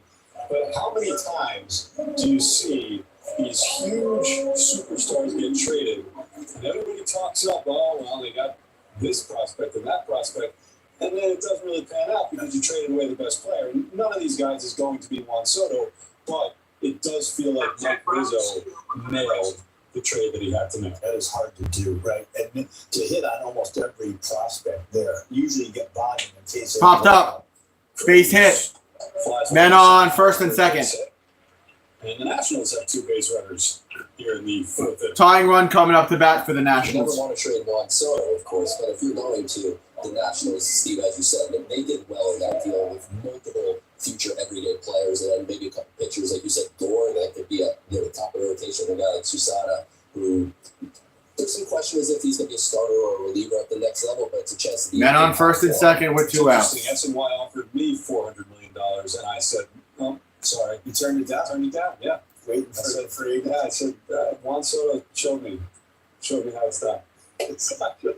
I mean, can you imagine? So how old is Soto? Strike counts 0-1 for Diaz. Diaz 0 for 1 today. Struck out earlier. Yeah. 22 or 23, yeah, 2021, I believe. That is, I cannot fathom having someone put that type of money Ball on outside. saying, I'm going to take a shot. Yeah. Some of it was the uncertainty because they were all, of course, Sale. The team was at the top. I think a lot of it was deferred to. A lot of deferred now, which a lot of those guys, even Matt Scherzer's deal was deferred in that. Strasburg's deal was deferred. Well, it's away from Colorado, so the base runners will move up. I actually thought the Nationals were going to be bidders. Counts 2-1, and what did they just on Soto this year. stole the bases? What the fuck? I look down, look up. They got runners on second and third. They had a wild pitch. That would have been Counts the 2-1. Mike Rizzo move right there. You got all these prospects, and you get Soto. Yeah. I actually, a lot of people started floating that middle of the season last year. Like, the Nationals could be a really fun dark horse team. Popped up. Diaz pops Left up, field. should stay on the infield. Underneath it is Out. Joe Williams. And that Williams is with it. the out. We're going to the Nationals 5th. Still scoreless. It's 3-0 Mets.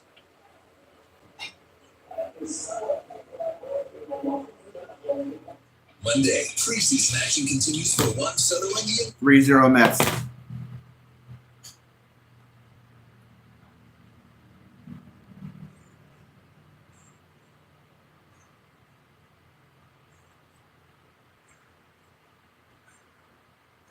Commercial break.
Counts 0-1. Former Met catcher Robinson Chirinos. And So Williams 0 for 2 today. Struck out and was a fielder's choice. Discipline. But I think just he plays with that demeanor that a lot of people have counted him out really his whole life. And something he's always highlighted was the goals board that he has. He's going to be a first-round pick. But yeah, Aaron and Andrew are going live today later. RJ, that's cool. If I'm not mistaken, that his vision board going into last year was to make Counts 1-1. That's why, it's a shame. He was limited to just 33 games, had surgery on that right wrist. That Counts 1-2. actually cut short a season, but this is a guy who was an ascending player, and we spoke earlier in the game about how the Mets, they've got a lot of talent. Foul. Keep the count 1-2 for Williams. They have a ton of that, top 100 talent across Major League Baseball, but Jeff Williams is one of those guys. He's ranked number 57 prospect in all of baseball for MLB Pipeline. They call that a ball a little low. Counts 2-2. All right, about 5'6", 5'7", that have that chip, that have been really good players. It's not just Jose Altuve. You go back to Dustin Pedroia when he came up. Obviously, Matt McLean. Ball outside. All last year, he's about 5'6". That'll be a walk. He plays with a chip, so. They were behind on the counts there. That's why. 20 years ago, where they had ball 3 up there. It was actually ball 4. Drafted high and wouldn't have been considered as a major league prospect just because of his size, and it just doesn't make any sense. We saw in the first inning, Joe Williams get on base. He steals second. Joe has said when Joe Williams gets on base, you might as well consider it a double. Let's see if he goes here with Ryan Clifford up. And by the way, you'll notice that Jackson Kent is back out on the mound. We've seen this a bunch in spring training. You can take a pitcher out mid-inning, which the Nationals did, and then put him right back out there. It's the beauty of the spring breakout game and spring training in general.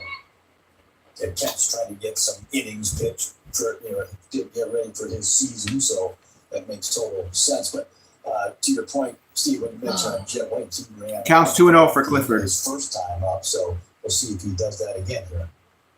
Hit. Foul. 2-1. Counts 2-1 for Clifford. Here, 2-1, not 2-0. 2-1 would be a good one. I really want to see Ryan Clifford stay in here against the lefty. That's something. There's some platoon questions going forward, but you want to see him just stay in on that ball against the lefty. He's had a tough games here so far. Fastball and changeup, we both got him on strikeout. Williams stays put as Clifford tries to hold up and fouls the ball back. Foul. Counts 2-2. By the way, you said he homered in spring training. Who did he homer off of? Houston, his former team. You don't think that meant anything, do you? No, not at all. Team that traded him. Hit. That's going. That's going. That's going. It's out of here. Kiss it goodbye. Rampage time, folks. Home run Metropolitans. Williams. What were you just saying about him trying to... Clifford, I'm sorry. Or to drive a little more for power? All these guys looking like Williams scores, Clifford hit the home run. Aggressive in the count and jump on that ball. Excuse me. So this is just a really good piece of hitting by Clifford, and that is that raw power. That is the best raw power in the Mets system. And down the road, I could see 5-0 Mets. 30 home runs hitting the middle of an order for Ryan Clifford. And this ball is off the batter's eye, above the berm, like halfway up. That ball's crushed. That ball was absolutely Clifford crushed that shit. And this is, again, why Ryan Clifford... That's a ball. Counts 1-0. When the trade was made... Panthers versus Islanders tonight, 7:30. Yeah, I'll check it out. To Drew Gilbert, and rightly so, this is not the Drew Gilbert, but everybody that you talk to is like, hey, this Clifford kid is really enticing. Jacob back up at bat. He's a DH 0 for 2 today with 2 strikeouts. Got a hit there. The count 1-1. Over to short to first. He's out. 1 out. Nice play by Seaver King to get the first out of the inning. It's Jacob Reimer grounding out. Reimer grounded out. This has been impressive so far. Has been the left-on-left at-bats that we've seen, not just there from Ryan Clifford, but across the board this afternoon from the Mets. Yeah, that's a great point. Boston Barrow, a lefty, a base hit. Carson Benj had a hit against the lefty. They've thrown a couple of good lefties out there, the Nationals have, but the left-handed hitters for the Mets have really had good at-bats. There's another left-hander, Eli Serrano, the high school teammate foul territory. of Ryan Clifford. That goes foul. Diaz can't make the play. Diaz was trying to make the play. It counts 0-1. as you mentioned, Steve, high school teammate of Ryan Clifford, and there were scouts that at the time actually thought Serrano was the better prospect than Clifford, and Clifford, of course, signed out of high school with the Astros, inevitably getting traded to the Mets, while Serrano went on to North Carolina State. You know, Ryan Clifford, I mentioned this earlier as well. He was an 11th round pick of the Astros, but he signed for second round money. He got a bonus of $1.1 million. I believe he was committed to Vanderbilt? Yes. Yeah. So the Astros were very high on him, and they used that money to convince him not to sign or not to go to Vanderbilt. Yeah, looks like it's working out for him so far. He's a year away, 26 maybe before I'm looking at 26. He'll head back to AA Binghamton. And again, I always say this: you go to this level, you counts 1 and 2. Next level. When that next level is AAA, you're simply an injury or a call away. And the other thing that I will say, you know, the Mets right now are a team that there are not a lot of open spots on the roster, whether it's right now or moving forward. Again, barring injury. But first base, as Serrano and struck him out. The breaking ball, the second out of the inning. Breaking ball, 2 outs. First base is a spot that could be open as soon as next year. We don't know what's going to happen with Pete Alonso. He can opt out of the deal this year, and you know whether or not. Again, this is something to forecast down the road. And I know the Mets and Pete and everybody hopes that the marriage continues and is great down the line. But certainly there was a lot of talk about if Pete left, moving Mark Vientos over. But now next year, could Ryan Clifford be someone that's ready to take up that mantle at first base? Again, projecting a lot out, but he is certainly someone that could be on that list should Pete decide to go elsewhere. They talked a little bit about him. Maybe Counts 2-0. He's played some outfield too, just to have some versatility. For Parada. But he has played in the outfield. It's a guy that, if Pete would stay, that his pathway to the major leagues could be in a corner as well. But I do think, Steve, to your point, like that's the type of guy that you would want to have. They're sitting and waiting if Alonso decides to go on and become a free agent. Parada grounds and foul 2-2. And we've seen, at least prior to joining the Mets with Dave Stearns, he's used his farm system in that manner, at least in Milwaukee, where he's promoted guys rather than going out and blocking a prospect with a free agent. So it's not out of that possibility that Clifford, if he has a big year, that we would see him in something at the major league level. How tough of a balance is that, Jim, as a general manager, managing a win-now type of team to be able to infuse that young talent? You really have to develop those young players. And Parada out to left field. Off the wall. Off the base of the wall. They'll get an extra base hit. Parada's going to go to second base. Motors on in the second with a double, so Kevin Parada now 2 for 3 on the afternoon. He likes this game, by the way. He had 2 hits, I think it was last year, too. That one was, it looked like a changeup that he was out front of and drives it to the wall there in left field. His last at bat was down the right field line, so he's had 2 hits in 2 different parts of the park. There's still raw power in Kevin Parada's bat. Now it's just a matter of getting into it consistently, and that was a bit of a hanger, but hey. All right, Mets winning 5-0. They got a man on second with 2 outs. Barrow coming up to bat. Going in the third inning with a home run. Thank you for the NHL update, RJ. See what the holdup is here. But Jim, just to allow you to finish with Joe's question about the balance between win now. I got a meeting of the minds in the mound real quick. Really, the thing that you have to make an assessment on, and your play development system is critically important in this decision, is how are you getting him ready to play at the major league level and handle. We're getting a call to the bullpen. Not everybody is built that way in your system. That's why it's also a feeder system for trades too, right? So I think that particular situation, you hope that Clifford's the guy that comes up and replaces one of your free agents. Another call to the bullpen. We'll be right back. Commercial break. We'll be right back.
Yeah, if you get a chance, hit those likes and subscribe if you want And to. would be very surprising, fellas, that Brandon Sproat did not make an impact in the big league rotation. I keep calling him Sprout. It's Sprout. Sprout. I agree, Steve. Not Sprout. This is something Sprout. that could happen.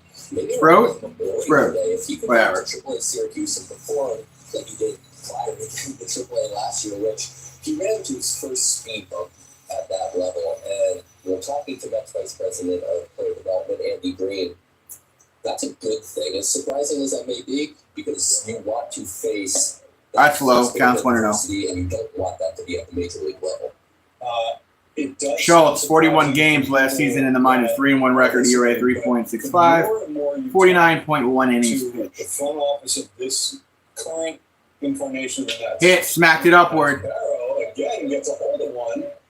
Warning track, right field. Damn, he's out. Right in front of the warning track. We'll continue that. All right, 5-0 Mets. We're going to bottom of the fifth. We're going to go right back to a commercial break.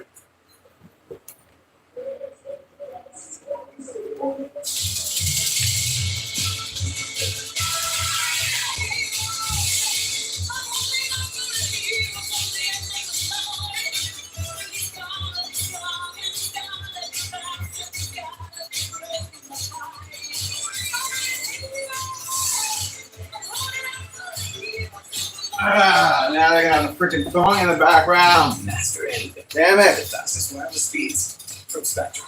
Now there's a song in the fucking background of this video. Great, just great. Something amazing is happening here. Forgot to mute the stream. Possibilities are multiplying. That's because CDW architects are maximizing AI capabilities across organizations with Microsoft Copilot. AI-powered solutions and devices make complex tasks easier and cybersecurity stronger, so everyone on your team stays protected and productive. Make amazing happen. Microsoft and CDW. Imagine yourself in a new Toyota. Imagine the hidden jets you'll buy. Sweet. Please. Imagine all the dust you'll pick up. Easy. Imagine the memories you'll make. And some you'd like to forget. Right now, lease the tech-savvy Corolla for just $199 a month. Or lease the plug-in hybrid Prius Prime for just $219 a month. Go from dreaming it to driving it today. Toyota. Let's go places. Streaming of SNY Mets games is moving from the SNY app to the MLB app. Make the switch now for the same amazing action but a better user experience. Scan the code to download the app today. Do not scan the toad. Don't scan the toad. The code. The word is code. With a C. Okay. Jonathan Santucci, the next pitcher for the All right, Mets. Santucci coming to the mound for the Mets. Nothing in this prospects game. Santucci was a Mets second-round pick in the 2024 draft out of Duke. He had some injuries in college. He fractured his pitching elbow his sophomore year, dealt with a bit of a rib his junior year, but this is Ball counts 1-0. Get up to 96. He has a plus mid-80s gyro slider, changeup, and he added a curve over the offseason in this spring.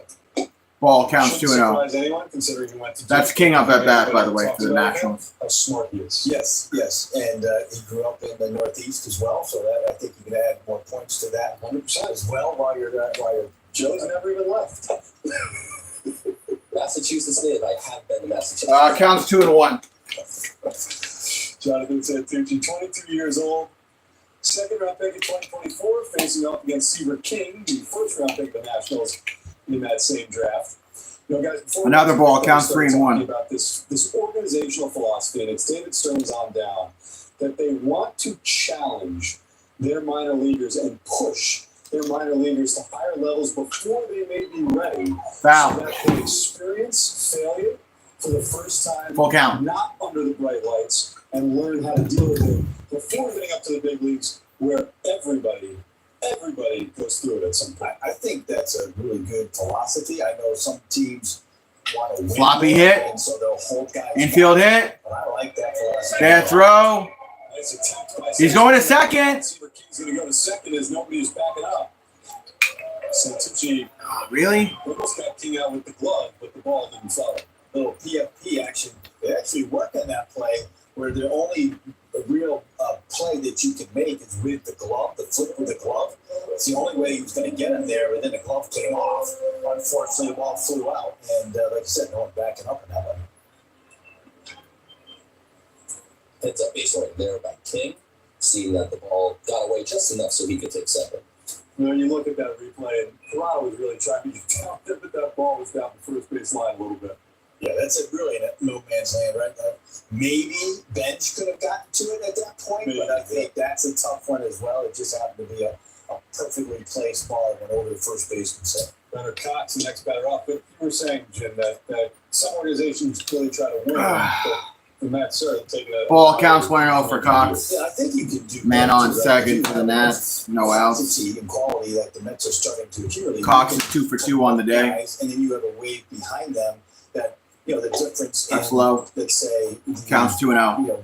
The quality isn't that great, and so that team, isn't losing a top player and then replacing him with, let's say a minor leaguer who really can't play or can't compete at that level. So I think that, it helps to have the quantity that the Mets are accumulating. Ball inside counts 3-0. Maintain that winning. Santucci having troubles early. Struggling in the minor leagues. It's so hard, especially hitters, so hard to hit. The guy that I always think about when I hear the Mets people talking about challenging their minor leaguers and making sure they fail before they get here is Walk Michael them. Conforto. Because Men on we first saw and that second. with Michael Conforto in 2015, he blew past everything in the Mets system, jumped right from Double-A to the big leagues, makes that immediate impact, not just down the stretch in the regular season, but in the playoffs, the World Series. And then in 2016, he gets off to that scorching hot start. Remember the day at the end of the month or the beginning of May where he started, I think he was the third batter in the lineup against Bumgarner, right, a tough lefty. And then all of a sudden, he hit his first real bump in the road, and it tailspin for him. And he ended up going back down to the minors, was up and down a couple Elijah times. Green coming up to bat. He's 0 for 2 today. Pop out strikeout. That's a big dude right there. He never got to where the Mets thought he could be after that type of adversity that hit for the first time in the league. It's a good point. I remember that too at the time because if you remember when he first got called up, they were Strike counts on 1. certain parts of his game when he came up. He really plays out, and I think we all were going, "Why has he been down in the minor leagues for this long?" And he deserved to be, brought up to the major league level. But that is the downside of somebody flying through the system. Strike counts 0-2. They don't go through that struggle. Then they don't learn how to fail, or they don't know how to limit those valleys. And that's what happened with Conforto. And it's happened to plenty of others too. But I think that's the trick, with the balance that you got to have if you're running the system like Andy Green and Andrew Christie are doing.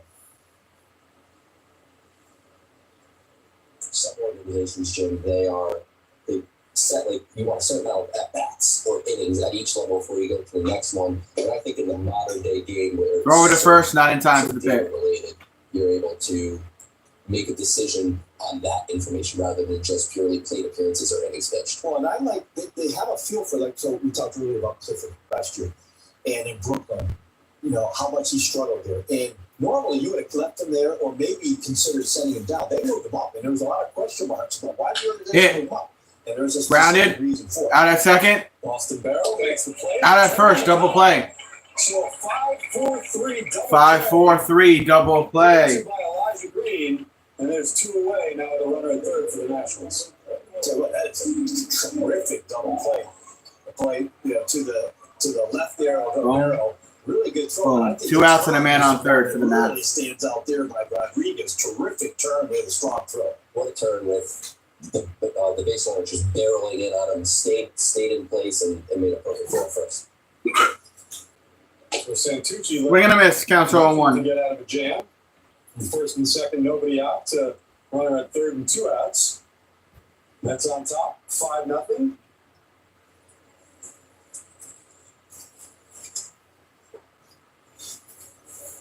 Popped up. Somebody play it. Pops it up. Out. There's the Clifford. Clifford with the out. We're going to the 6th. It's 5-0 Mets. Commercial break. I will be right back. I'm going to get my pizza.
year on him of 2025 as a potential guy that can make a big league debut.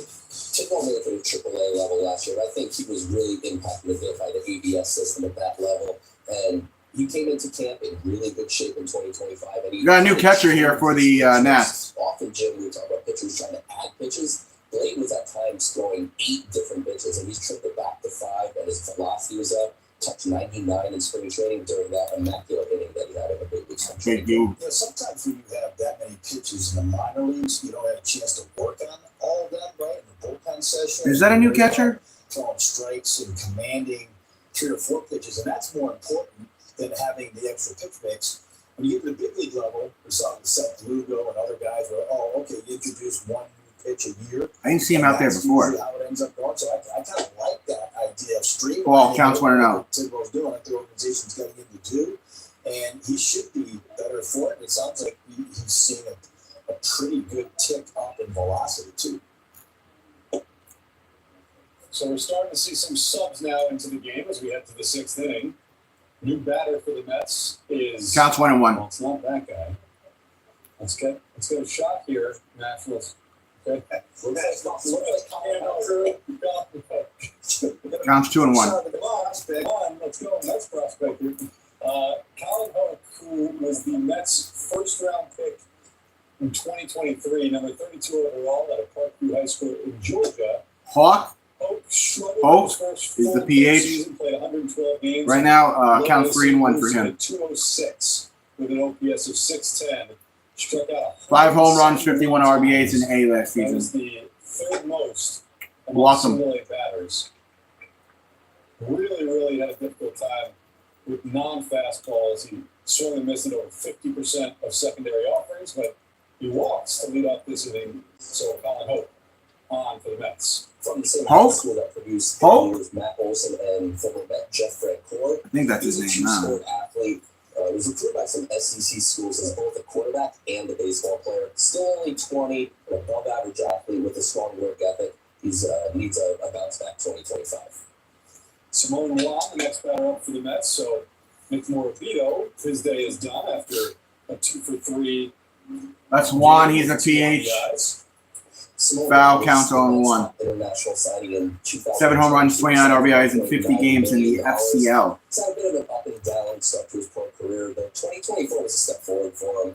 He flashes some plus exit velocities. Throw over the first, not in time for the pickoff. We stay safe on sweep. I think he'll get the opportunity to play full season ball with Low A St. Lucie to start 2025. You know, in 2022, when he signed out of the Dominican Republic, it was for $1.9 million. Next pitch. At the time, was the 4th largest international bonus that the Mets had ever given out. Hit. Foul down the third base side. Counts 0-2. The other 3 that were in front of him, Francisco Alvarez, Ronnie Mauricio, and Alex Ramirez, who was also a huge prospect, hasn't panned out. But you see the type of talent that he had. Counts 0-2. And so, like you said, been a bit of an up and down start to his pro career, but still he's 19 years old and coming off the season in 2024 where he took a step forward. You know, the Ball counts 1-2. And they're spending. Some teams do the draft well, or they don't do the player development well, or they don't spend money on their major league team. They spend money on the international side as well, and that's a part of that big portfolio that you're always looking Struck for. him out. Strikes out there that you're hoping for if you're player development director. Went away. General manager. You're looking for guys that whenever they come up, and he's a guy that's going to take a lot longer to get to the big leagues. Then so be it. But you want to be able to be in the game, and those guys are assets for you, even if you end up. AJ Ewing. 90 games in the minors, 10 home runs, 49 RBIs last season. Throw over to first, not in time. He was the 4th round pick of the Mets in 2023 out of Springboro High School in Ohio. Signed above slot rather than go play college baseball at Alabama. Started last year in the Florida Complex League, had a 993 OPS. Upstairs, throw over to first, not in time. I got him! So Colin Houck, we'll have to see the replay, but it looked like he started. He got him? For a second, then turned around and was thrown out. Let's see. Yeah, he starts, and you see Sir Jameson Did he get him? Jones, who is the new catcher for the Nationals, throw back behind Houck and gun him down. Oh, man, he was going to steal, and he got caught in no man's land. Yeah, he's out. 2 outs. Strike, counts 1-1. Back to first, and really at that point you're in no man's land. That's what I just said. He was in no man's land. Nice throw by the catcher. Ewing has advanced plate discipline. His chase rate was in the 83rd percentile. Oh, bouncing away. State league at just 19 years old. Counts 2-1. Mostly filled out, as you can see there, Jim. It doesn't look like there's a ton of projection left on there, and he has some sneaky pull side power. Well, like I mentioned, in the Florida Complex League, he had a 993 OPS in 19 games, so quickly got promoted to low A St. Lucie, whereas the numbers weren't great. Second to first, he's out. Going to bottom of the second, 5-0 match. Strong from August 1st on at 277 with an 855 OPS. We get to the bottom of the sixth. Mets up by 5.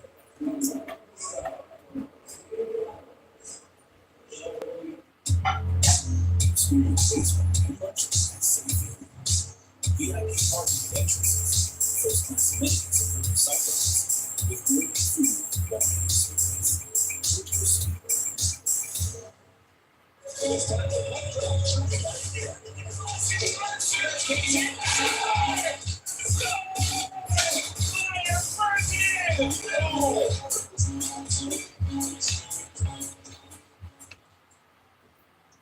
You create something from scratch and people enjoy it. It's nice to know because The channel is the Islanders game on It's here. to be as creative as your mind wants you. And when they come in and they're like, oh my God, a devil's basket, all that hard work was totally worth it. Take the test before you get a new Kia, because Smithtown Kia gives you more. 72. 2025 Kia Sportage LX, $259 per month. New 2025 Kia Sorento X, $329 per month. Test our trade offer, 120% more than book value. #1 Kia for Life plan to save you after the deal.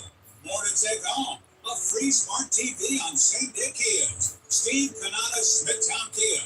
Always passes the customer test. this is the cover girl and this is the look. The new look of Clean Invisible Foundation. Oh, it looks so natural. It's clean, lightweight, and breathable. It is literally like my skin. Stupid Clean commercial. Invisible. Okay, cover girl. Mom, did you really need to buy 2 can openers for our emergency kit? I can't help it. They're 2 for 1. Start a conversation with your family and plan together for emergencies. You're gonna start that way. You gotta go. You gotta commit. You just gotta go. I'm one of those guys where when you struggle and things go, looking for a fresh start. This is a big dude. Sir Jamison Jones, signed by the Nats, July 25th, 2024. This is a big-ass dude right now. And maybe there's, by the way, a mistake run. He's going to blast one out of this park, isn't he? That's a tough spot to be in a bad base runner. Mistake. And the guy that threw him out is Sir Jamison Jones, and now he takes his first at-bat of the game. Face off against Dylan Ross, the new pitcher for Dylan Ross, last season, played an A, 1 game, 1-0 record, not really a whole lot to report there. He underwent 2 Tommy John surgeries, 1 in college and in 2020. Swing and a miss, counts 0-2. Big physical right-hander, 6'5", 250. Fastball get up to 98 miles an hour. Focuses on a hard 88 to 90 mile an hour slider and a splitter as his other secondary offering. Percentages of coming back from a second-time job, especially right soon after. That's a ball, counts 1-2. So the fact that he's back now is good news. We'll see, how this progresses, but it certainly hurt his development over a 2.5, maybe 3-year period. Jim, could you ever imagine, though, as the 1-2 comes Hit. in, Jones? Foul. Could you ever imagine when you were the GM hearing a guy like 2 Tommy John surgeries and he's still a prospect, good prospect? No. I mean, one. If you had 1 Tommy John Counts 1-2 before the draft, you shied away from them. Back when I was in the front office and as a general manager, and now we've seen teams drafting guys if they've had Tommy John that season. Something like Walker Buehler was on. Foul down the first base side again. Middle like 17th or 18th overall. Like Mike Rizzo's done it a couple different times with pitchers. Lucas Giolito is a great example. So, yeah, those guys that are now coming back from Tommy John surgery, it's amazing the medical surgeries that are going on these days. Did you get him? No, it's a ball inside. The internal brace, that shortens recovery time. You know, it's one of those things where I used to think that at some point, one was going to have to turn, and they were going to have to say, too many guys are getting injured, and we've got to figure out a way to stop this epidemic. And see Ross drop the curveball in for strike. Struck him out, curveball. To get Jones. But I wonder now if One way. science is going to continue to advance so much that a Tommy John surgery won't cost guys a year and a half anymore, and it'll be, 6 months, something like that.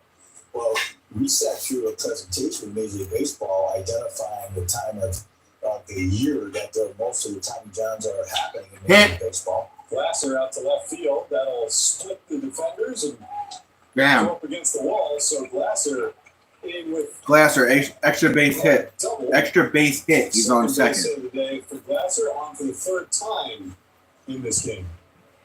And what the Major League Baseball's found out here is a lot of the off-season training is causing guys to become injured, and overtraining and overthrowing and trying to increase velocity where it's out of the control of the teams, and that's where a majority of these injuries are happening in spring training. So now they got to figure out how to kind of unravel that aspect of the training in the wintertime, which is going to be hard to do. But 1 on and 1 out for the Nats. Next man up. a little closer. They still don't have any answers, but they're finding out the times of the season that there's more risk involved with these pitchers. Tavares. Strike. Counts 0-1. Tavares, the Yes, first baseman for the Nats. And they realize there's like many things that it can be. Tavares 0 for 2 today. Struck out earlier and flew out earlier.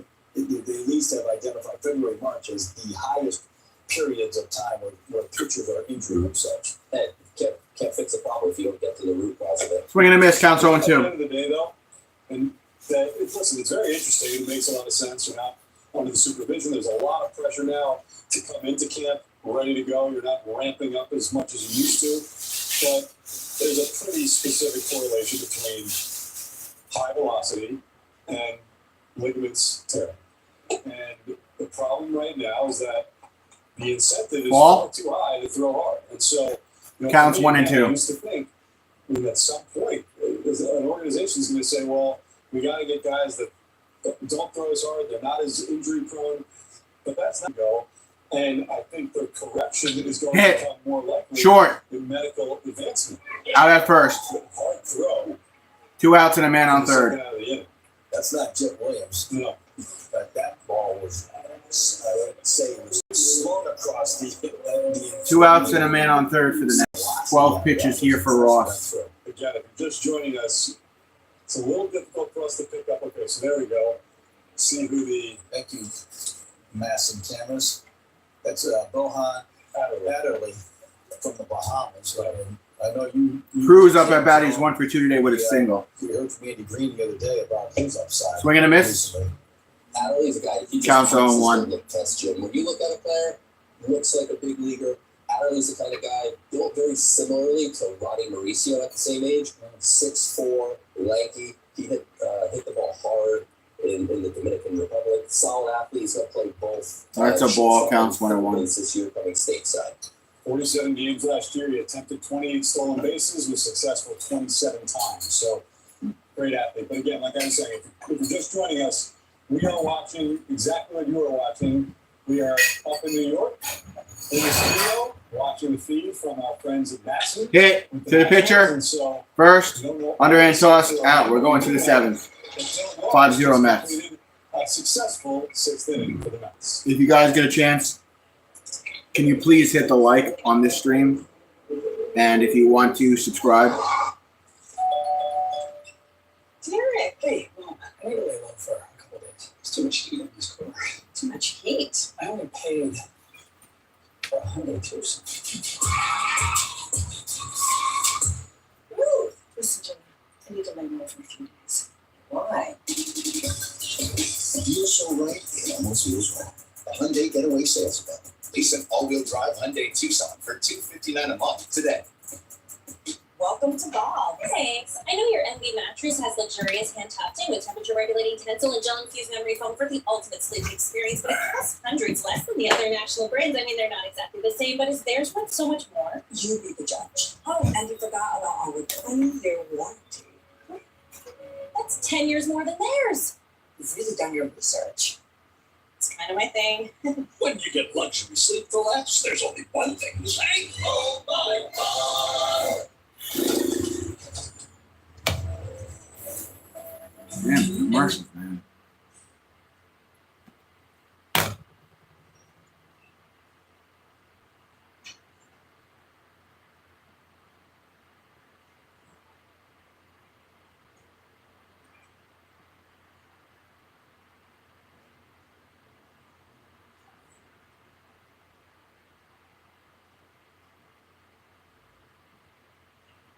All right, here we go. 7th inning.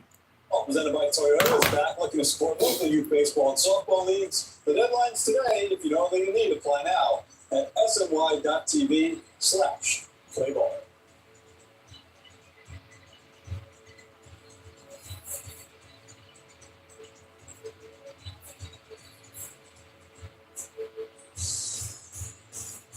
And the 7th inning with the Mets on top of the Nationals, 5-0 in the spring breakout game 2025.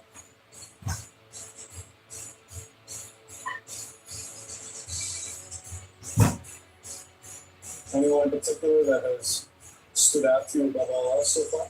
Well, I certainly don't want to say that I'm a results-driven scout here, but I would say Boston Barrel. Okay, Boston Barrel. if I could throw one in there for Boston Barrel, I would say certainly he's had a great game. Carson Benj is a guy that we were talking about as well. I think I'd like to see the way he went, hit the ball the other way, and have a nice little walk. So those are two that stand out here early on. What do you think, Joe? Yeah, Benj was the one I was going to go with, Jim. And like you said, Drew walk in the first inning showed his ability to work the count, and then be able to kick the ball the other way against a tough lefty is a good sign for Benj at this point in his professional career. I also thought to see Clifford left on left stay in there and go to straightaway center off the batter's eye. All right, here we go. Top of the 7th. That's tantalizing. Adderley. New pitcher for the Nationals is Yoel Tejada Jr., 21 years old. Tejada on the This mound guy for is the Nats. massive, size-wise. Adderley. Adderley. Full season of pro He's baseball. up at bat, took a ball, and then a foul. Counts 1-1. Going up against someone who is also quite big, as we saw. That is Bohan Adderley. Jim, when you look at Bohan, you could just see him adding 20, 30 pounds onto that frame, and the already good exit velocities could even take a big Swing and a miss. Counts 1-2. Physically matures. Like you mentioned earlier, the comp to Mauricio. And Mauricio, Steve, you saw him when he first was signed. Yeah. You remember guys like that who were tall and thin, 160 pounds or so. Swing and a miss. Struck him out. 1 down. They end up putting on a lot more weight. That's what you'll see with him, too. Yeah, so Adderley strikes out swinging for the first out of the 7th. We were talking about, I was down in the Dominican Republic in 2017, right after the Mets signed Ronnie Mauricio, and everybody was talking about him. There was so much buzz, and I was at the Mets complex down there, and he came in, and I took a picture of him, and I still have it on my phone. You would not believe ball counts the 1-0. same person that Ronnie Mauricio is right now. I remember years later when he came into the big league clubhouse. Ryan Clifford, 1 for 3 today, had a 2-run home run. Floored, because he, at the time, he was like 150 pounds soaking wet, a string bean. And so these guys that have those frames Counts that are 2-0. primed to be filled out and are so young, it can happen, and it can happen fast. It's what makes scouting down in the Dominican Republic really difficult. Second to first. Clifford out. Rounds out the second. There's 2 away. 2 outs. And Clifford looks like he's going to get all of his at-bats in there tonight, all right? And it looks like he's the guy. There's always one guy or so in the lineup who's going to get plenty of at-bats. So we'll see what he can do after that long home run. He ends up pulling the ball to the right side for the ground out. Be almost rude. Christopher Suro. 9 home runs, 60 RBIs in the minors. He had 112 games. Excuse me. 21 years old in January. He is someone strike counts on 1. incredibly versatile. Yes, he catches, but he's also a first baseman and a left fielder. Above average plate discipline and raw power. Very good athlete. That's going to bounce in the dirt. For just $10,000 and outside counts 1-1. 2022 as an 18-year-old, which is late for an international signing. When he opened the season in 2024 with St. Lucie, was promoted to High A Brooklyn after 25 games. And in 87 games with Brooklyn, hit 228 with a 703 OPS. Counts 2-1. So, Steve, the name of the game with Christopher Suero is his versatility. It's not very often that you have a piece that can catch and play other positions. And he Swing and a miss. Counts 2-2. What do you think of when you think of like Varsho, right? Yeah. Dalton Varsho type guy that can. There are not many guys that can do that. No, there aren't. Riamuto is a guy that everyone has said has, he has the athleticism to do it, but he's so good behind the plate. There's the 2-2. We're talking about him in the end of his career, maybe. Ball, full count. Like you said, with Varsho, like that's you go back to Craig Buzzi, who started out as a catcher, then went to second, then went to center field. Like, there just aren't a lot of guys. I got a great one. He sits on this desk. Not you. What do you go? No. I did catch a little. Oh, Todd Zeal. Bounce in the dirty, walked him. I was going to say, I didn't catch. You didn't. I didn't catch. Todd Zeal, that's a great Todd Zeal, right? Yeah. It's a great one. Suero works a walk. I don't think Todd played the outfield. He played third, first, and catch. So men on first with 2 outs for my Mets. Top of the 7th. They are winning 5-0. The third baseman, gold glove third baseman type. It's just not a ton of those. Bryce Harper would have been a great catcher, but the minute they drafted him, they said, "You're coming to right field, buddy." Lantigua. And Lantigua. He's in there for Eli Serrano. Lantigua Ball, is counts a 1-0. 25 prospect. Signed with the Mets last year for close to $1 million out of the Dominican Republic. Mets Dominican Summer League Player of the Year last year. Ball counts That's 2-0. 792 OPS. He hit the ball hard when he was down in the DR and showed an advanced eye at the plate. Really an above-average athlete. Looks to have a true center field profile, but the Mets will deploy him to all 3 outfield spots. Popped up. Playable. Left center. In the center And field, he's out. Center fielder, So we're going to the 7th inning stretch. That is Green still in the game. 5-0 Mets. Mets go down to 7th.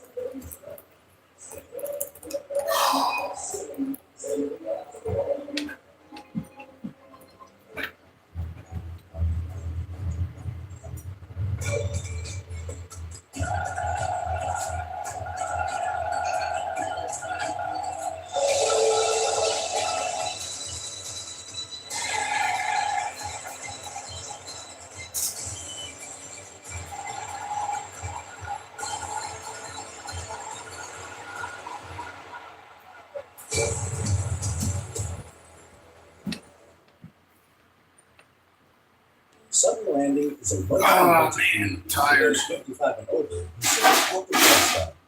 Now featuring 2 brand new locations, Comac and Penta. Our apartments feature open concept floor plans, in-unit washers and dryers, and so much more. Plus, everything you need is right on site at our clubhouse. Every detail has been thought of, so you don't have to. Visit suddenlanding.com to learn more about our 3 Long Island locations. Now at Optimal Mobile, get 2 new Samsung Galaxy S25 Ultra phones and 2 lines for $45 a month. Then make your next smart choice with a phone that gives you the info you need with personalized insights that keep you a step ahead. But your smartest choice? Connecting on America's largest 5G network. Get 2 Galaxy S25 Ultra phones and 2 lines for $45 a month. Call, go online, or visit a store.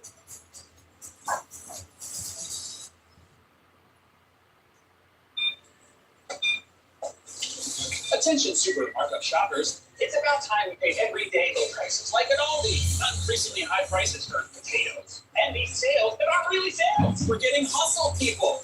Hey, buddy, have a lady card? Use this. Because at Aldi, you don't need one to get a good deal. Here at Aldi, they don't play pricing games. You just walk in and save. That's why they're number 1 in everyday low price. Everything you don't do is for you. It's an Aldi thing. Well, we are back.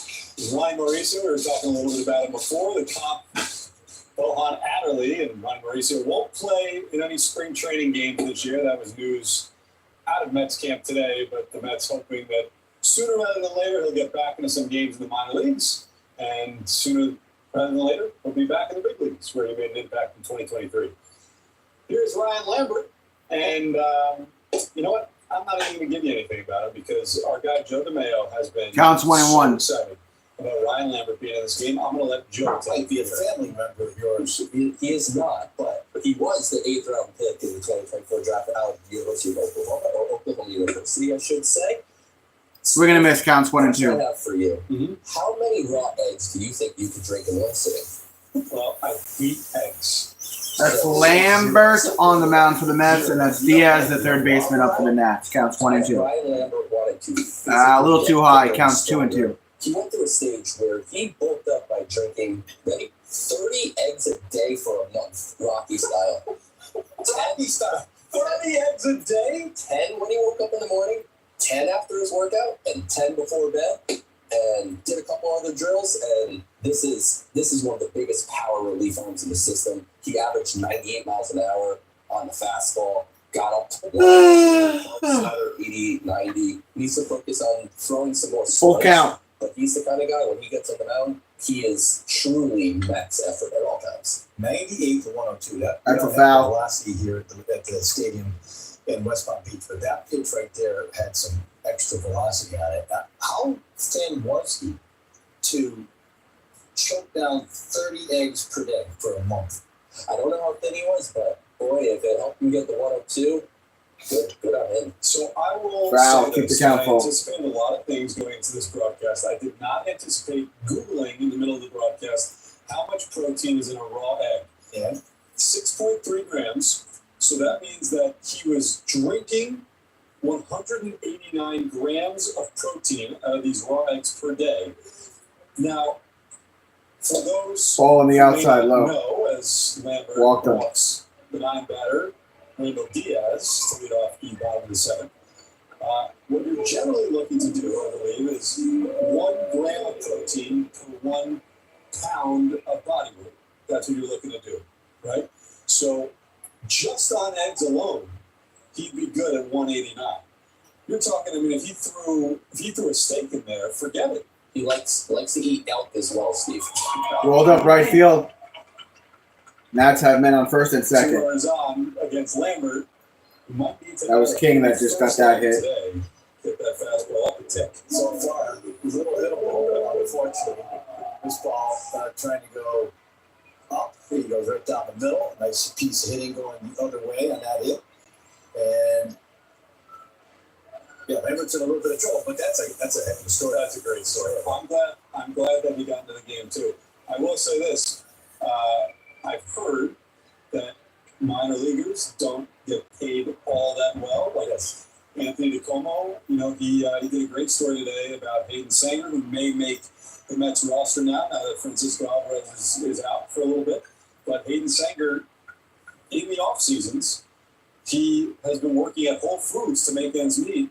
So, with that being said about the cost of eggs, that's a huge talking point. I don't know what Lambert is doing. Counts all I 1. think he's got to trim it down now. It's got to be I would bad. say he could tone it down just a hair. Spending his entire paycheck on eggs. So, Jim, I know you are small sample size, results driven. Almost hit him. Counts 1 and 1. Lambert's one of those guys that, despite what you're seeing today, I think he could be one of those really quick. Please like the stream when you get a chance and subscribe to my channel. In 2025, I think Counts he's 1 and 1. the year with Double-A Binghamton. We've seen some guys like that fly through just out of the draft. And Ben Joyce is one that stands out in my mind, throwing over 100 miles an hour. He could be that next guy. Well, Andy Green, Ball when he spoke inside. to reporters this week, he Counts said 2 and that 1. he flashed the leap velocity as you were talking about at the end of last year, Joe. As he ramps up this year, the velocity is a little bit down right now, but the Mets are actually okay with that. They kind of like that he's ramping that back up and is not going full throttle from day one. Swing and a miss. Counts 2 and 2. That fastball. But what Andy Green was saying is that he's really got some legitimate ride on that fastball, and now it's about throwing strikes, because if he fills the zone, the stuff will play. They were actually working, too, on tipping pitches. And this, again, is something that Cox is going to use his timeout here. trying to be so specific about developing for the big leagues, right? It's not about can you get minor league hitters app. It's what are you going to deal with as you get to the big leagues, and they're going to nip it in the bud right now. Got him. And that reminds me, K. Called third Got the K, one away. Andy Green's background is a really unique one for a minor league director. So for someone to oversee the minor leagues, he's a baseball lifer who played. He was a big league coach, a big league manager, and now after that skill set, and by the way, he's always had an attention to detail. He went back to be the bench coach here in Chicago under David Ross after he was let go in San Diego's manager. But that attention to detail at the major league level, making sure that guys in minor league are being taught the right way, you know that the player development for strike. Each of the minor Counts on one. Player, that attention to detail is actually going on. It's being taught, and that you're preparing them for major league level. That's the biggest, most important thing when you're sitting in the GM chair is what is your farm director in your system teaching them, and Andy Green is one of the best when it comes to that. And again, ball counts 1-1. Going back to, I've been covering the Mets now. This is going to be my 12th season around the team, right? And certainly you were with the organization before that. Joe's been covering the minor leagues for as long as I can remember.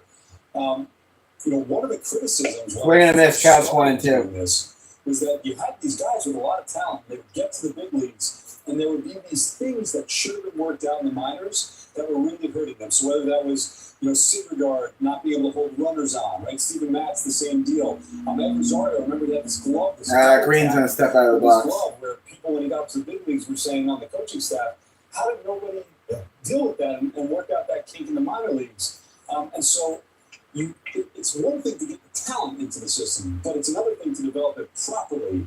And things like this, like learning how to not tip pitches at this stage. Ball on the outside, 2-2. Change from where the Mets have been in the past. How great it is to see, the Mets signed Juan Soto. They're able to extend Francisco Lindor. I think some of the most important investments that the organization can make is everything at the player development level, which is the technology and just the right type of coaches. Because it's going to be a wild pitch. Runners are going to go. It's a matter of taking just that raw talent and teaching them the fundamentals and getting them ready as Jim. Runners on second and third. Getting guys ready for the major leagues, not just full getting count. them ready to excel at the next level. You mentioned Rosario. I remember too as part of that development plan. He was runners second and third for the Nats. We got a full count. He was looking. He was set up toward facing the pitcher rather than facing and 1 out. And so it was costing him a good, quick first step. Like little things like that. So be pitch 20 from Lambert. Who we both know, and it's a ball he walked on, bases loaded for the Nats. He had that attention to detail too. It really helped having guys that played in the major leagues be able to give them that type of information. That's what's going on right now. They did double play ball here. It's really good. It's just everybody is pulling in the same end of the rope, the same direction, top to bottom of the organization. And I think especially when you look at last year with Carlos Mendoza talking a lot. With Francisco, looks like everybody's coming to the mound. Winning plays and winning baseball and the little things in the game that people don't see that are the difference between the teams that win and win big, right? Win championships. And that was such a big point of emphasis. And again, I think it's something that has totally trickled down to the minor leagues, that every bit of preparation is with an eye on how will this player be the most successful player in the major league should he get there. Not, this guy's so talented that let's just watch his raw glimpses and play and have him dominate single A. It's not about that. And you want to have those synergies between your major league coaching staff and your player development staff, that the players are being told the same thing when they're at single A St. Lucie as they're going to get told when they get to the major leagues. Is that a foul? What was that? Yeah, foul. Counts 0-1 for White. Something for sure. White is the DH for the Nats. Some organizations, and I was part of that early on, where scouting department and player development, they don't get along. The scouting department said, they drafted him and they use a prospect when he got on the plane. Oh, shit. That ball is skied out to Skied over to right, play it out. Runner's going to go and score, though. I almost had him. So the Nationals, Nats on the board with a run. A sac fly from White finally break through, and it's 5-1 with 2 outs in the bottom. 2 outs and a man on first and third for the Nats. I don't think it's Benj out right field any longer, but he got behind the ball. This is one of those where you have the momentum coming in, comes up, and makes it one hop, no, ended up being a two hopper that was just off the line a little bit, but pretty good effort there.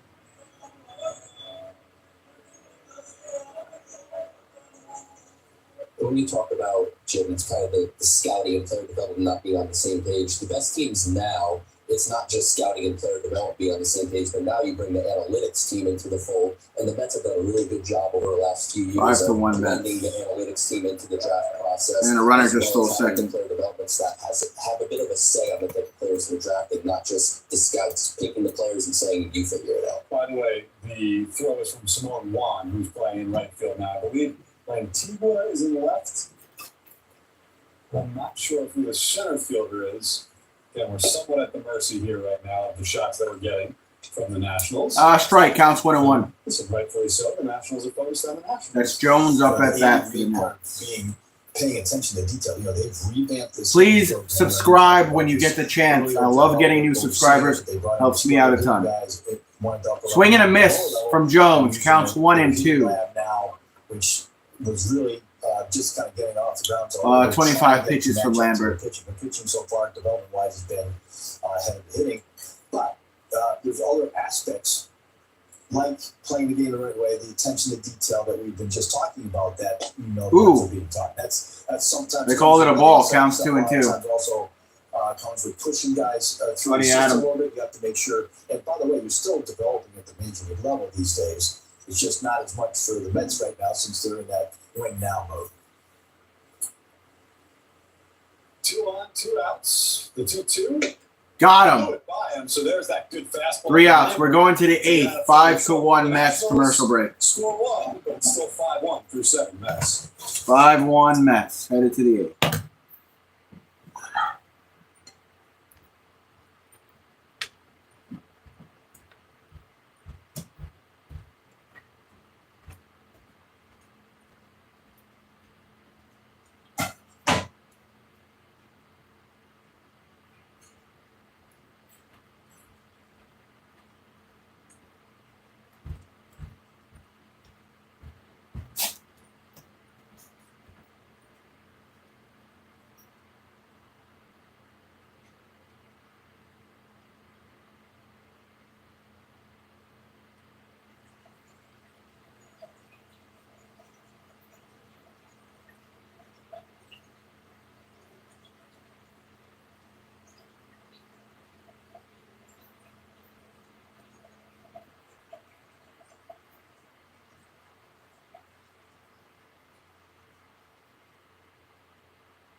That's games. In early childhood, behaviors are solidified by imitating the Still in actions of commercial. those around them. These guys Real New York sports fans are raised on SNY. Get to New York sports here. All right, here we are. Steve Gelbs. All right, we're coming out of commercial now, guys. Joe DeMayo. Mets on top in the spring breakout game. 5-1 over the Nationals as we get set to watch the 8th inning of action. And, guys, before we get to the action, one of the things that I would love to hear from both of you is what do you think of the change in how players are evaluated and scouted now? Because I know, Jim, listen, when you were first starting out, it was very results oriented, right? You look for a pitcher and say, "Oh, what's his ERA? Well, what is he? What's his win-loss record?" Right? And now you look at a lot of players, and it feels like it's so much more about projecting out. Gutierrez Pitchers up at bat for the Mets. But if they're throwing 99 with good ride, teams Swing and a miss. Counts 0-1. and we'll make it work. Yeah, it has changed for sure, and you don't need as much scouting as you did because of the data, because of the technology that's out there, the exit velocity for hitting, and some of the spin rates that you have. 1-1. So I think that part of it's good. I think it helps in the development side of things. I do think though there's still that. Gutierrez is going to use his timeout. Scouting aspect that some teams don't have. Like there's 90 or 100%, or some teams are 100% technology driven when it comes to evaluations. I'd say the Nationals are more scouting driven, right? The Cardinals are 100, almost to the and the Twins and the Astros are almost 100% technology. I think somewhere in the middel or somewhere along that line, closer to tech, but also considering the SLL counts 3-1. The sweet spot is for evals. And I'm kind of curious because it looks like the Mets are going a little bit more towards the technology aspect of it, at least on the amateur side. But you can do both, and I think that's kind of the sweet spot. The Mets are still... All right, Mets have a man on first, no outs. Yeah, I would say they're maybe 60-40 on the data side now, but a front office led by David Stearns and a scouting department led by Chris Gross, coming from more analytically and data-driven teams. You're going to see the Mets move in that direction. And I think a prime example of this is Jonah Tom. He was not particularly on too many scouts' radar. He goes to the MLB Draft League and posts a 10.7 ERA, but it's up to 95 with 20 plus inches of vertical. That's a ball, counts 1 out. He's got that down curveball. Like you get 2,900 RPMs, and okay, we'll take him in the 7th round. We'll take a flyer and throw him into our player development system. And every once in a while, strike counts 1-1 like that. But I do think it's very important to keep the scouts out there, seeing the players, because there's something to having an eye on a player and seeing what a type of baseball player they are, and not just purely pulling up their stats and their pitch metrics and saying that's all that matters. By the way, as we are now in the 8th inning, and you're starting to see a lot of guys come through the game that did not start the game. So Davison Gutierrez is the leadoff batter for the Mets. Gutierrez, not Gutierrez. And now the new batter up is Trey Snyder. Snyder with the count 1-1. Sloppy hit. Could be a double play ball out at second. Flips out at first. Damn. Return, double play. So Trey Snyder. Double play there. Good play, Washington. Snyder was too quick in that at bat. I want to talk about him. He was the Mets' 5th round pick in the 2024 draft out of Liberty, Missouri. The Mets signed away from a very difficult commitment to the University of Tennessee, issuing him a bonus of over $1.3 million. This was good for a 3rd highest bonus in the Mets draft class this year. It doesn't necessarily have the loudest tools, but it's average, strike, above average. Counts 0-1. And this right here, Jim, is one of those scouting picks. I was just going to say that, I'm glad you brought that up. This is exactly what, when you look at, how the Mets drafted him, he was a guy that... Sloppy foul, counts 0-2. If he had gone to Tennessee, a lot of people that I talked to felt like he could have started as a freshman. This is a team that won the national championship this past year. That's telling you something about the type of player he is, kind of a baseball instincts, gamer type of player. So, yeah, the Mets, I think, have a really good one, somebody to keep an eye on. 3 outs. We're going to bottom of the 8th, 5-1 Mets. And the Mets go down quickly in the 8th, still up 5-1.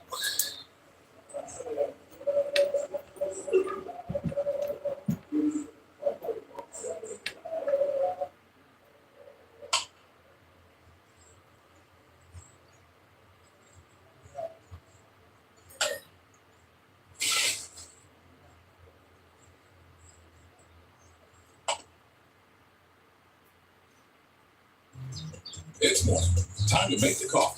The sale. The big league. No matter what you're doing, do it with Optimum Business Essentials. Let's prove some sales. Drive that inventory data.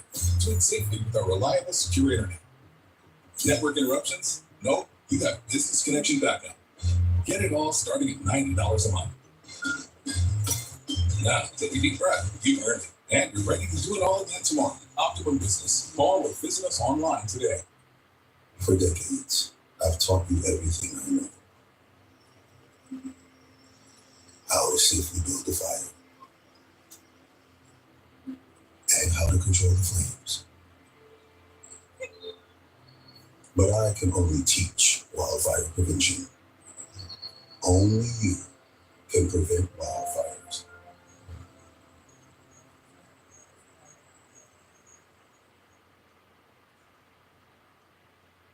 As a funeral director, I have the opportunity to help families pre-plan funerals.